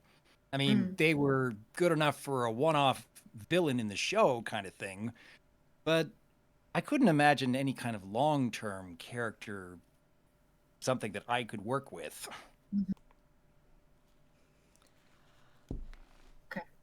Well, I will say it's kind of funny. The comics, I think someone on the comic staff agreed with you because they put a lot more effort posting a shot in the Discord of various designs they did. Now, at the time they released this, and I guess I can't post it in the chit-chat, but at the time they did this, a lot of fans I heard were like, wait, that looks way too different. It's like, but yeah, it's better. It looks a lot better, though. I mean, it looks a lot more appealing. I could see characters like this working within the My Little Pony universe. The Diamond Dogs within that one episode in season 1, Mm-hmm. I don't know if it fits quite as well. Also, these fit better with like the pony's colors and aesthetic. But I would say the other Diamond Dogs fit with showing that this world has more than just pastel characters. So I think with the style they still fit, but they are showing that there are differences, which I really appreciate. But I would have loved, just like Doc says, to see other types of Diamond Dogs. Like, not all of them were looking like the scruffy guys that were stinging. They could also have fluffy ones or strokey ones or even naked dog ones. Oh, scandalous. No, not that. No. Silver. Well, You know what I saying. mean. Look, I just want to point out that of all the characters OCs were discussing, I'm one of the few that's not wearing any clothes. Think I'm about not that for a wearing minute. any clothes either. Mm-hmm. Like, excuse you, Mr. High and Mighty Birdie Birdie. I'm not wearing any hiding clothing either. So you and I are then going on natural. Yes, but we have fur to cover it up, so that's okay. Ta-da. You know what I think is weird? Clothes on animals. Well, some are there for protection, some are there just because you want to look fabulous. Looks fabulous. Fabulous! Trinary says you just had to make it weird, Silver. Yes, I did. Trinary. I pulled the same thing with Firebrand. I'm just thinking, like, it's very rare for me to draw Maddie without her hat and scarf. It just feels wrong. Feels wrong. And same with Mary, if without her cape, it just feels wrong. Don't know why. Just don't know why. Ain't nothing to do. Sorry. It's okay. It's getting late. I remember there was one special that I believe Anthony O.C. made way back in the day, and like in the background of his projects, Maddie was there, and amongst other OCs, and somehow they had a version of Maddie in there without her hat. What? Heresy. And, well, not only that, but I was like, why does this feel wrong? It just feels so wrong to see her without her hat. It's so weird. Even in the TF2 series, she takes her hat off maybe once. And that's to eat some popcorn. Nom, nom, nom, nom, nom. Because there was popcorn in the hat somehow. Or she's taking it off if she's apologizing to someone. She'll take her hat off. But that's just common courtesy. In my day, when you wanted to flash a little skin, you showed them your ankle. Ankle worshipper. And then you were shunned for 7 days and 7 nights. Oof, though. I know for Docs OC, like, I don't think what your character wears has changed all that much over the years, has it? It's been more or less the same. It's been pretty straightforward, yeah. Yeah, I think the main difference is the bow tie and the tie. Yeah. Although Doc is always the best dressed person at a convention. For sure. Yes. Except for 1 year at Ciderfest, Doc was not there, but he would have had stiff competition from several guys who showed up in business suits. Oh, wow. Oh. I was like, whoa, what's the occasion? Who are you? Why are you dressing like this? I gotta say though, one time at Galacon, there was 2 people like just walking around in ballroom dresses, and people were like, "What are you doing? What are you doing?" I'm just cosplaying, and I was just like, "But yeah, where's the rest of the cosplay? It's only a very pretty dress." And they were like, "Yeah, the humanoid version." Yeah. Okay. But it was still fun to see because they had made the dresses themselves. Yeah. So very impressive. I know that I'm just remembering the waistcoat that Doc wears to conventions has Dr. Wolf embroidered onto it. Wow. And I really appreciate that touch. That's very nice. Yeah. I think I have something similar with Silver. I think you saw my yellow jacket last BabsCon. Yeah. Or coat. Yeah. I actually have my OC on like the inner pocket. So it's nice. Also quite wonderful. I can't claim any special customization with my own. Excuse you, Mr. Shiny. Well, here's the thing. I found that at Macy's. What? Really? You didn't have them custom made? No. Oh. First, I've actually had two versions. One was from a barbershop quartet website, which surprised me, but hey, everyone needs fashion. Yes. And then Macy's. Macy's? What's Macy's? Oh, it's a department clothing store here in America. Ah, okay. In fact, now, out of sheer spontaneity, I feel the need to check for sequin. Yes, please do. All the sequin. Sequin men. I mean, there are only so far. I don't know. Y'all gonna have to be honest with me. Do you think I could pull this shirt off? Not literally, but fashion-wise. I was gonna say a copy link so people can also see. Maybe. Depends on what you'd wear with it, I imagine. Yeah, Silver can definitely pull that off. I have no doubt. But like Doc said, you need proper pants to go with it. Probably some shoes.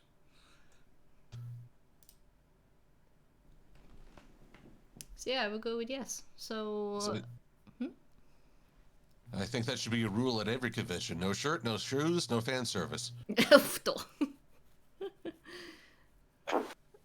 Oofda. Trinary has a fun question. I'm not gonna read it out loud.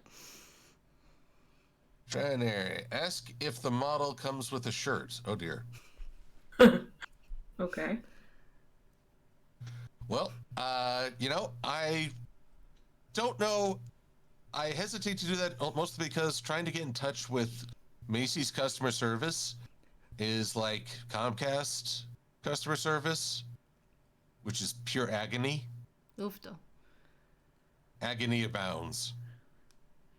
So when it comes to getting certain item clothing and getting them tailored, Doc, do you remember who tailored your the sewing to make your jacket special? I can't say the word. It starts with a B. Oh, Embroidery. Thank you. I think that's the right term. I do not remember how I found her, but I was just looking up online who could possibly do embroidery within the city I was living in, and I found one, and I drove her to her house and handed over the vest and explained exactly how I wanted it to look. And the next day I was able to pick it up. Oh, and wow. that's it. That was fast. Literally the next day. Wow, that's cool. That's service. Yeah, for sure. My cell phone is doing stuff. Stop doing stuff. For me, every time I go to a convention, at least as a vendor anyway, I always wear the hat. I have a tartan hat, which I've had since 2014. And although it's not specifically custom made or anything, but I did find it in a secondhand store. So I would refer to it as this hat is pre-loved. It has a story before it came to me. So there's a joke that people say in my server and stuff, and to me it's like Maddie doesn't wear the hat wears her. So which is kind of ominous, but at the same time, I'm like, you're not wrong. As long as it's not like a helping hat from Meet the Venture. No. No. Gosh, what was that Pixar movie? Meet the Robinsons. The Robinsons, thank That you. would be a Disney movie, yeah. Yeah. It was one of Disney's first CG movies. There we go.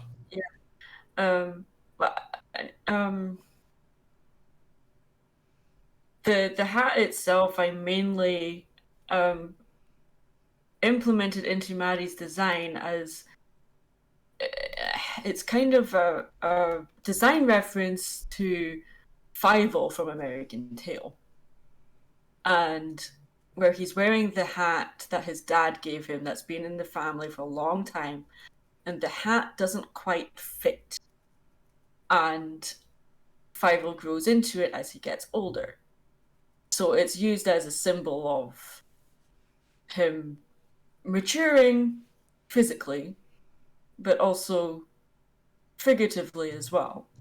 And people you wear many different hats in your life. And there's, I'm trying to word this right, and I'm just coming Take your across time. as... Big breath and try again. It's okay.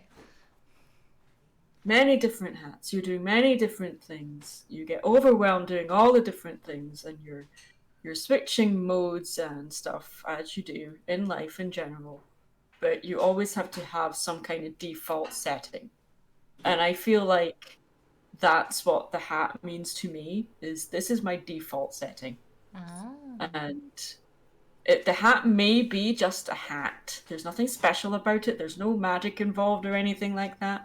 But there might be. You don't know. There might be a hunter under there. We do You not don't know. You don't know. But that's the whole point. You don't know if it's special. There's no secret ingredient.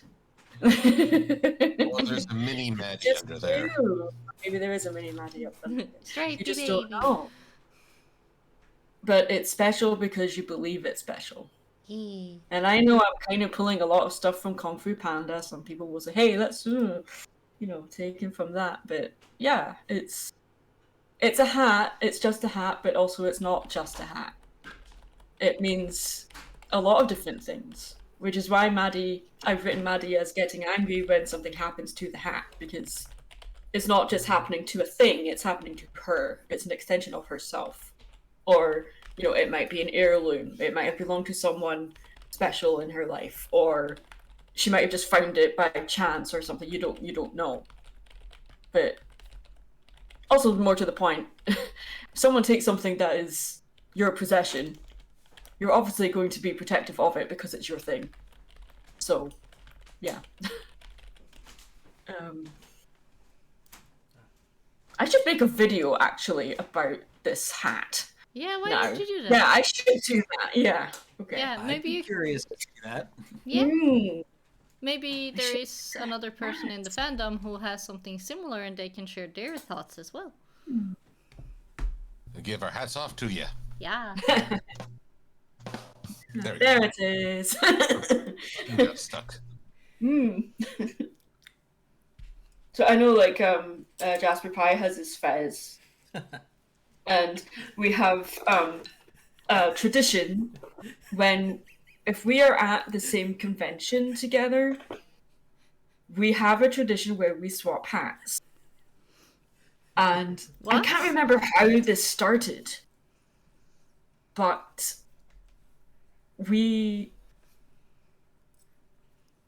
think it was 2018. No, it was 2017, because we swapped hats during dinner at a TF2 dinner. And then I just got up from the table and walked down to the other end to say hi to everyone while I was wearing the fez. And then Keyframe said, seeing Jasper Pie wearing the tartan hat, she said, out of love, she said, Jasper Pie, while he's wearing the hat, he looks more Scottish than you do. So Now, what this I, is because, for people that don't know, Jasper Pie is ginger in real life. so what I And- hear is that I need to bring a Viking helmet over, like a real one, not with the fake horns. And then we have a Yeah, a switcheroo. real one, that would be cool. Yeah. I would be quite fascinated to see that. Yeah, I will I think check we'll if have we one, yeah. if we have any old ones in the family, or if I will have to acquire one. Mm-hmm. Because yes, I have a lot of Vikings in my backyard, as we say. Yeah. Mm-hmm. So I might actually have one. Just need to see which of the Yeah. family members has their hands on it. I do let people wear the hat if they ask nicely. Yeah, and if you Although trust some them. people at cons have been rather mean and taken the hat from me without asking. What? But yeah, that's the whole thing. But anyway, I I also feel like see. talking too much. I'll stop. No, never. We like the babbling. We like to babble. We all babble. Now, I'm remembering another. I think this was at a different TF2 dinner. I made some puns, and Keyframe tried to withdraw into her hat. She had a nice fold-out cap, of course,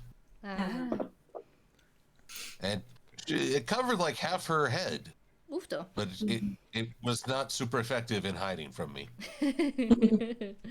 Yeah. I also see that we are getting close to the 2-hour mark. We actually just have 2 more We minutes. are. Yes. So I would say, should we ask the chat if they have any more questions? Questions? Croissant. Croissants. Croissant. Croissant. Croissant. Croissant. Do you have any questions? Croissant. Like croissant. Like croissant. Hee. Oh. Oh, it's a strawberry. Croissant. With the flavor, I hack them in two. To share the meal with you. Croissant. You know what would be very surprising for people? That. If you take, like, an actual sweet strawberry, not the sour, evil ones, and you fill it up with Korean spicy noodle sauce, and see somebody eat it, it's gonna be such a confusing face. I don't know. You may also, depending on their capacity for spice, you may also witness a complete freakout. Well, yeah, I had that earlier today. Uh-oh. Yeah. Oh dear. Sorry. Very few people know, but my dearest is he has a very, very high spice tolerance. So if you have seen the Korean fire noodle challenge, which has been on YouTube for a while, very, very spicy. I can try to post a link afterwards if you haven't. Also, it's a very spicy one, so a lot of people have a lot of struggles eating it. He uses that to just have some flavor on his dinner or within his meatballs. He gave me about a drop of it on my tongue, and I had trouble breathing for about 10 minutes. Oh no. Yes. Oh. Yeah, so no, please don't give the Viking spice. She cannot handle. And of course, you can't just drink a glass of milk to cure that either. No, Good lord. no, you Oh. cannot. So it was very painful. It was painful to breathe. It was painful to just be alive. Ah. Jeez. Yeah. So, if my dearest ever offer any spicy food, do not take it unless you can handle Take spicy. it! No. Don't be a bit. Don't be bad. Don't Be be nice. Don't be a little boy. Don't be a baby. There you go. I am a baby. I cannot handle it. Go. Hey, let me eat your baby. I got baba. Spicy. I can smell the spicy from over here. No, thank you. Chilies, baby back ribs, barbecue sauce. No, chili. He won't even notice chilies at all.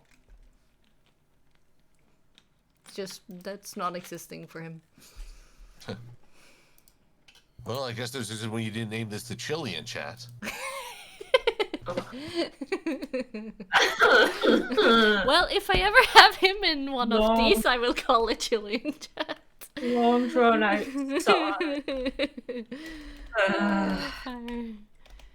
Very cool.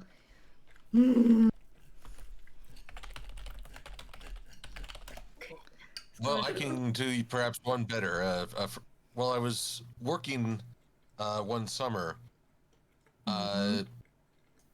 during lunch, someone offered me a hot wing that they just gotten from a nearby restaurant. What a and I party tried piece. just taking a sip of it, and I guess a spice or something went right up my nose. Oh no. Because I started coughing and just uncontrollable. It's like, oh wow, I can't even last through a whiff.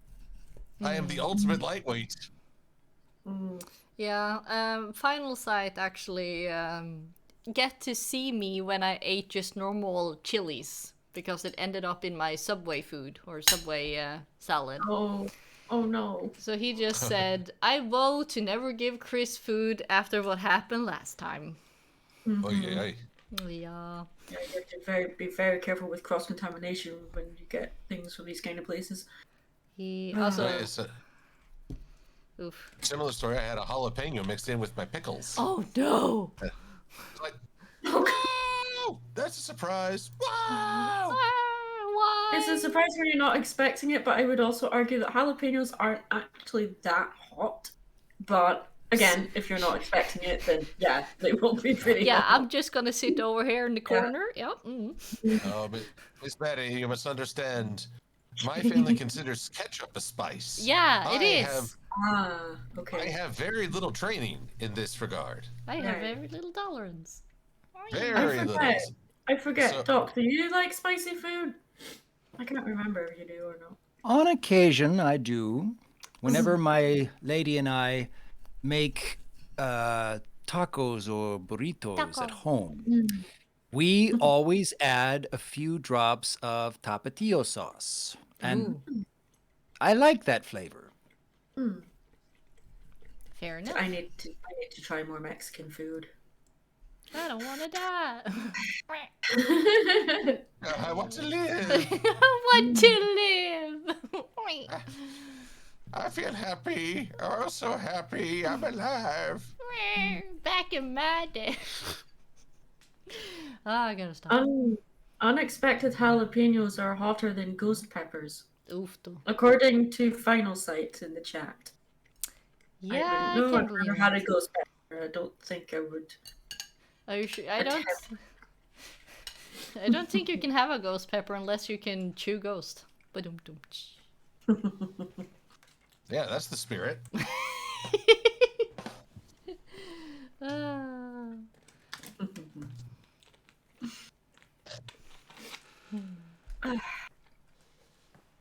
But yeah, we are over our 2-hour mark, so I will hereby release you from our bargain pact, whatever it's called. But if you want to go for 10 minutes more, that's fine. I'm good for 10 happy minutes. to stick around for another 10 minutes if the others are. Yes. Yeah. Good times. Yeah. Ducky Wacky? I mean, Doc. Sorry. Right. Doc, are you okay for hanging out for another 10 minutes, or do you need to head off? I can hang out for another 10 minutes. That's fine. Yay. Actually, it does raise a question. In your time as a Dr. Wolf, has anyone called you a quack? In which case, you have to correct them. No, I'm a wolf. Never had that come up, actually. No. Wait. Are you that one doctor in the 1 in 10? That one disagree? You're a hipster. Oh no. How dear. I don't know. I mean, there's always those medical commercials. 9 out of 10 doctors agree. But there's that one doctor. Dun, dun, dun, dun. Oh, that one doctor. I think he's just contrarian. Not you, Woodfee Wolf, but that one doctor. Oh, that one doctor. For some reason, the line from Treasure Planet that Doppler says He says, "Dang it, Jim, I'm an astronomer, not a doctor." Well, I mean, I am a doctor. I have a doctorate. It's not the same thing. I'm just sitting around and being useless. You sit there and you With surprisingly thin arms. with abnormally thin wrists. Yeah, that's what I call it. Sorry, I've seen it mostly in Norwegian, so I'm not completely sure how the thing is in English. I figured, yeah, it's okay. Yeah. That's another thing. What's your guys' favorite Disney movie? Ooh. If you're able Monsters, to choose. Inc. Oh, that's a rare one. Mm-hmm. Would you please elaborate? Yes. Oh, let me think. Get the popcorn. Aside from being especially quotable and very Well, sounds good. and also very creative with how they tell a story. Yeah. I don't know if I've ever seen a more perfect relationship between a main character and a tiny little child that just suddenly pops into their life. Aww. Mm-hmm.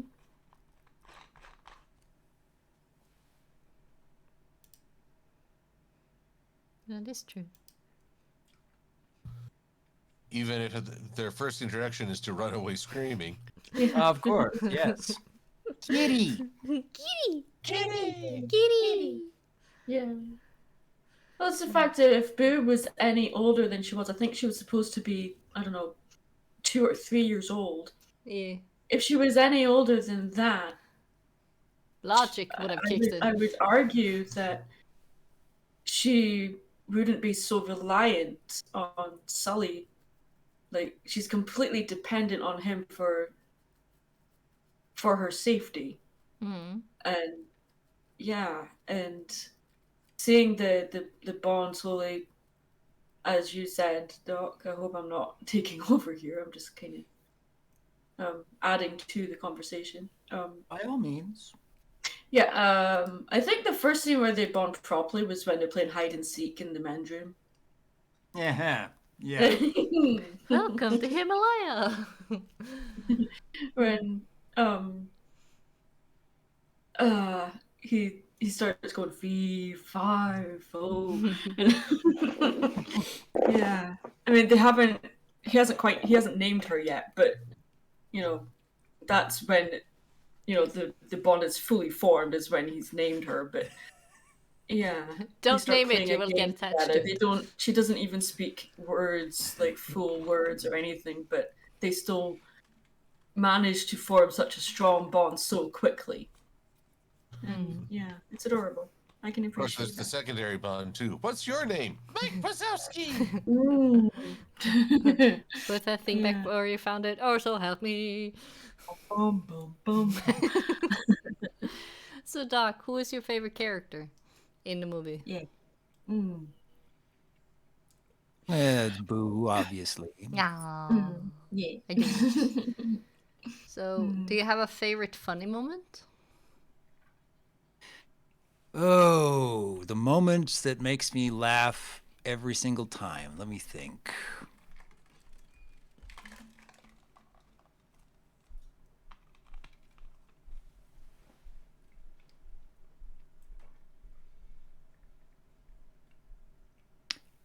Probably, I'm watching you, Wazowski. Always watching. I can't quite get the voice down, but my goodness. No, you did good. You did Yeah. good. The delivery that she does there. Mm. Yeah. Oh, that darn paperwork. Pink It's so goes much in the easier if paper. it all just blew away. Floof. Yeah, they had quite a fun spin-off series off there as well. Monsters at Work. Yeah. How did you feel about the second movie, Doc? I thought that first time I watched it, I considered it a rather mediocre film until I got to the last third. Oh. And then everything clicked and like, oh wow, this is surprisingly good. Yeah. You just have to get through more than 2/3 of a rather predictable and mediocre story.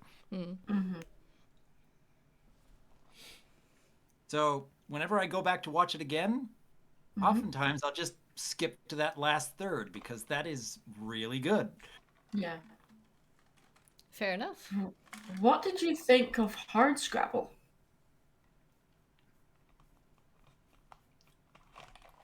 Is that the name of the dean? Yeah.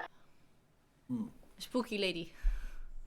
Yeah, I'm glad that she found a new perspective based on what they were able to accomplish. And yeah, the lesson they give at the end is pretty strong.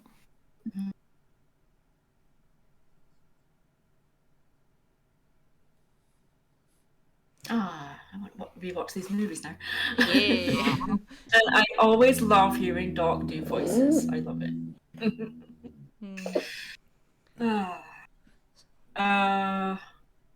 Can I go next for a Disney movie? No. Yes, of course. No. I'm kidding.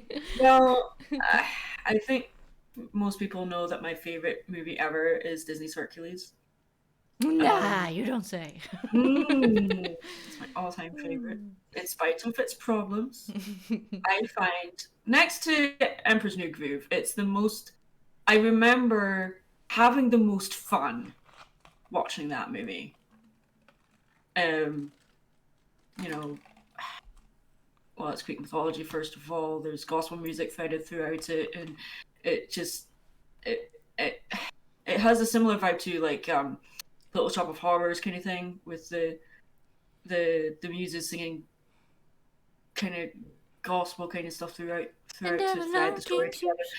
And so I'm a big fan of characters that James Woods has played. I'm not a fan of the man himself, because you should segregate character from the person. Yes. But my favorite character in any Disney movie is Hades. So I could talk forever about this, so I'm going to stop. But yeah, I think I will ask you one question. Okay. If you were to make a Brony community dub out of the movie, who would you have voicing some of the different characters? Oh no! Oh no! You've asked an evil question. Well, you basically you want her to find someone who could actually match James Woods' performance with Hades, and I don't know if that. I don't know if you can figure that out. I don't know if I could figure that out. At least within our community. I could argue that, given what I've heard when listening back to podcasts and D&D sessions and stuff, I would argue that maybe Josh could come close to that level of speed of delivery. But I'm not entirely sure. For Meg, I'm like, Who is sassy enough? Well, I would say either Midnight Sonata or Eliora. Yeah. But like Doc said, it's like you can match characters up with people within the fandom, but then I'm like trying to match them up with people who would be able to match the delivery, because there's a very unique rhythm to how the dialogue is delivered in that movie. So I'm like, That's the interesting part of it. It is. Yeah.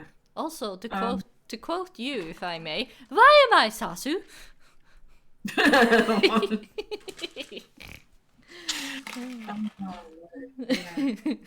I'm glad we did that, even if it was just for fun. That's the genie of it.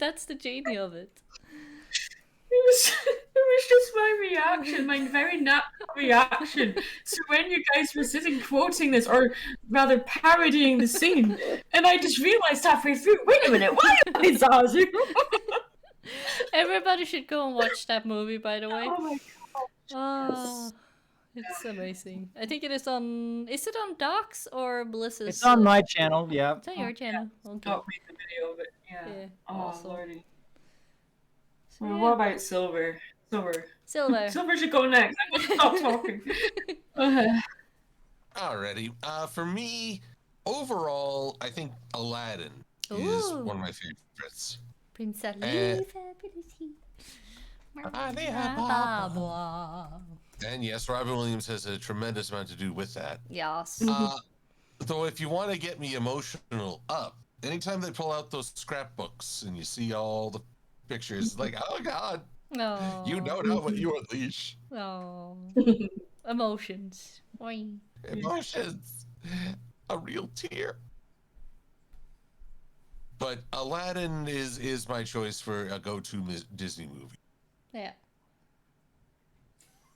It's got humor, romance, adventure. Oh, so much adventure. Yeah. And, well, just all-around awesome array. That's very nice. So, favorite character? Unless it's actually Genie, because why is it not Genie? Well, it is the genie, but let's cut that out for just a sec. What? Uh, I'm joking. Well, I mean, genie's kind of the easy, obvious answer. Well, You've got to be a special kind of unhappy if you don't like the genie in Yeah. that movie. I think he is the creation of who is your favorite character and why is it this character? Exactly. Yeah. But let's say I don't have that option. Then my second favorite is Iago, Of course. Oh, because the running commentary is pretty hilarious. that is true. He does very good deliveries, both in the English and the Norwegian one. That I gotta say. I mean, don't get me wrong. I like Aladdin. I like Jasmine and all the characters of the main conflict. But Iago is that added bit of spice and perhaps a little sass Yeah. to spice things up. Oh, wow. I can accept at least one kind of spice. It. That's good. Some spice is always nice. But not thrice. Yes. Think twice. We can keep going. Yes. I would also argue that, like, without giving Iago lines earlier on in the movie, like, with the genie appearing without Iago earlier, it would have been quite a whiplash in regards to, like, ooh, suddenly, big, loud, comedic character. You're like, Iago played a very important part in the movie just to say, hey, this is the tone of the comedy we're going for here. Iago was the character to set the comedy for that movie before the genie came along. Ah. So yeah, it's That's true. I also find it funny that the pigeon chose the parrot. Yeah. Well, you know, I'm such a big fan of parody. Oh, I got a snort. I got a snort. It's been a crazy. You've been waiting for it? It's a good day because I got a snort. Oh, you should hang out more in Maddie's server then. Oh boy. Nicer, yeah. Yeah, all the shenanigans. Oh, I love the shenanigans. Yes. Yeah. I hope to bring back movie night eventually. We'll do Or that. we can just have back in my day. Yeah, back in my day. Back in my day. Back in my day, when you wanted to join a server, you became a waiter.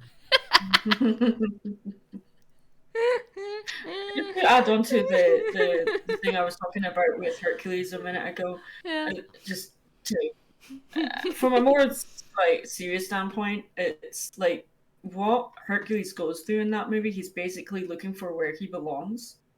Like he literally sings a song about it. I can go the distance. Yeah, he's traveling around trying to figure out who he is, what he is, and it's not a typical I want song. It's a I will song. Yeah. I will find my way. I will go the distance. And I'm like, that song just gets me every time. I mean, he sings it when he's only 16 years old. So I'm like, yeah, he has to grow up really fast because he's never like really truly fit in where he grew up. So I'm like, kind of relate to that. Mm. So yeah, you know, he gets called a freak, and then he thinks of himself as a freak. Yeah. So yeah. Poor Hark. I think it just sometimes, like when I'm talking about it, I always get hung up on, ooh, Hades is amazing as a character and as a design and everything, perfect villain kind of thing. But then I'm like, wait, Hercules himself is often overshadowed by the villain, but he's actually, you know, a lot deeper than people give him credit for. No, you know what? The true star of the whole movie is Pegasus. Fight me. I I might be biased, never but seen- you know. of a bird. I just love him. He's so adorable and so loyal. Aw. He's best bird. No offense, Silver, but he's best bird. Oh, I am shocked and appalled. Yeah, no, I gotta say, yeah, it's a lot of awesome movies. My own is sadly not that impressive, though. Why would it not be impressive? What do you mean? Because my favorite, also my general favorite is Bambi. But if you want my emotions or me singing from the top of my heart, no matter how it sounds, is Pocahontas. Right. Okay. Yee. That's Alrighty. interesting. There you go. Oh. Yeah. So they're not like the popular ones. Now, I would say that, you know, everyone has their favorite movie and has their reasons for it. Yeah. And I find that if you're made to feel bad about that no, you like what you like. It's fine, you know? And there's moments in Pocahontas especially which I really enjoy. I love the art in that movie. It's a beautiful movie. I love the music. And, you know, it's obviously it has, you know, without going down the route too much, like in regards to, you know, politically correct, all that kind of stuff. But Yeah, it's that's like a whole other the bag. message of the movie is beautiful. Yeah. And then you just said Bambi as well, which is, I would argue, one of, if not the best movie that Walt Disney was involved with. Just gorgeous. Yeah. And the backgrounds themselves are just, you know, you can take a screenshot from that movie, stick it on the wall as a piece of art. Yep. You know, it's gorgeous. That is true. And I also gotta say, like, I haven't met a single person yet who hasn't agreed that the villain in Bambi is one of the worst villains. It's like, surprisingly, people are quite anonymous in that. And I was just like, huh. We have people who does a lot of terrible things, but no, everybody agrees. The guy who shot Bambi's mom is the worst. Have you ever heard? There's a Canadian comic troupe that has a song Oh. where a hunter admits he's the one who shot Bambi's mother, and the whole audience moans when they hear it. I shot Bambi's mother. Now I feel so bad.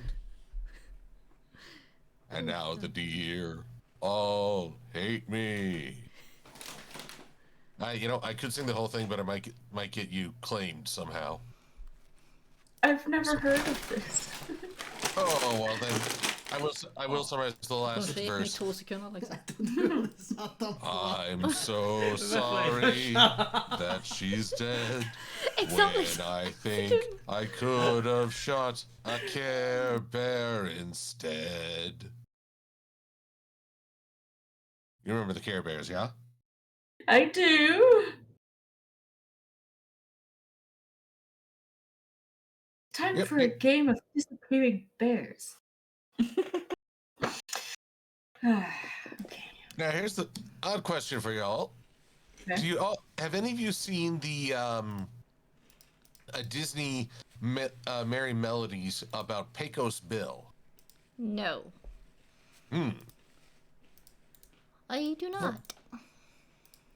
Before you I believe see you mean Silly Symphony, but yeah. Silly Symphony, sure. I'm just remembering talking about Hercules and how Pegasus didn't take kindly to having a lady friend intrude on their bromance. Oh no, the horror. Pecos Bill's horse Widowmaker had a similar antagonistic relationship with a lady friend. So it came to me. I was like, what is with Disney and horses and shipping?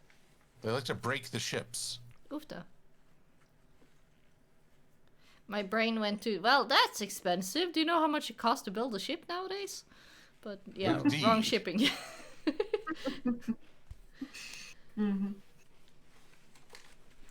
Yeah, that's a question, if it's okay. Maybe I should ask this after the stream, not while streaming. Okay. Does that mean we're winding down? Yes, I have forgotten the time because this has been a lot of fun. It's been a lot of fun, though. Yeah. I really enjoyed it. Yeah. Yeah, I hope all of you have also been enjoying it and... Yeah. Very much. Yeah! Been a lot of fun. That's nice. Yeah.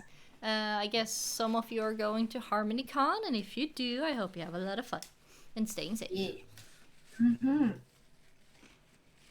So I guess with that, I will find somebody that we can raid, and you guys can say your goodbyes. Alright. Who shall go first? The one who Spike. What? You. What, the one who's... Oh. The one who spoke. Yeah, I've English. Oh! Spike okay. spoke. Ah, yeah, My bad. okay. My usual outro on my live streams is I'm Mad Munchkin, stay creative, put your shopping cart away, wash your hands, wear your seatbelt, and tip your servers, you know, like all that kind of stuff. and yes, survive the apocalypse. There you go. No, we've gotten so far. Don't start. Save your work, kids. Oh, I forgot that one. Yeah, save your work, kids. Okay. Alright. That's my action. Yeah. I guess I'll just say that I am Dr. Wolf, and it's good to be helping. Yay. And I was a Silver Quill, and I will just say pun on. Continue all the punnage. Even if it's quite punishing. And always keep your friends close, but your soundboards closer. Long drawn out sigh. That's the way. I feel like... Okay, no, stop it. No, all the starting. No. Thank you everybody so much for coming. I hope you had fun. Stay safe, stay kind, and stay brownie. And I just messed up the ring. My bad. It's okay. It's okay. No, never. I am worm. I am unworthy. And all that stuff. I don't remember how it goes in English.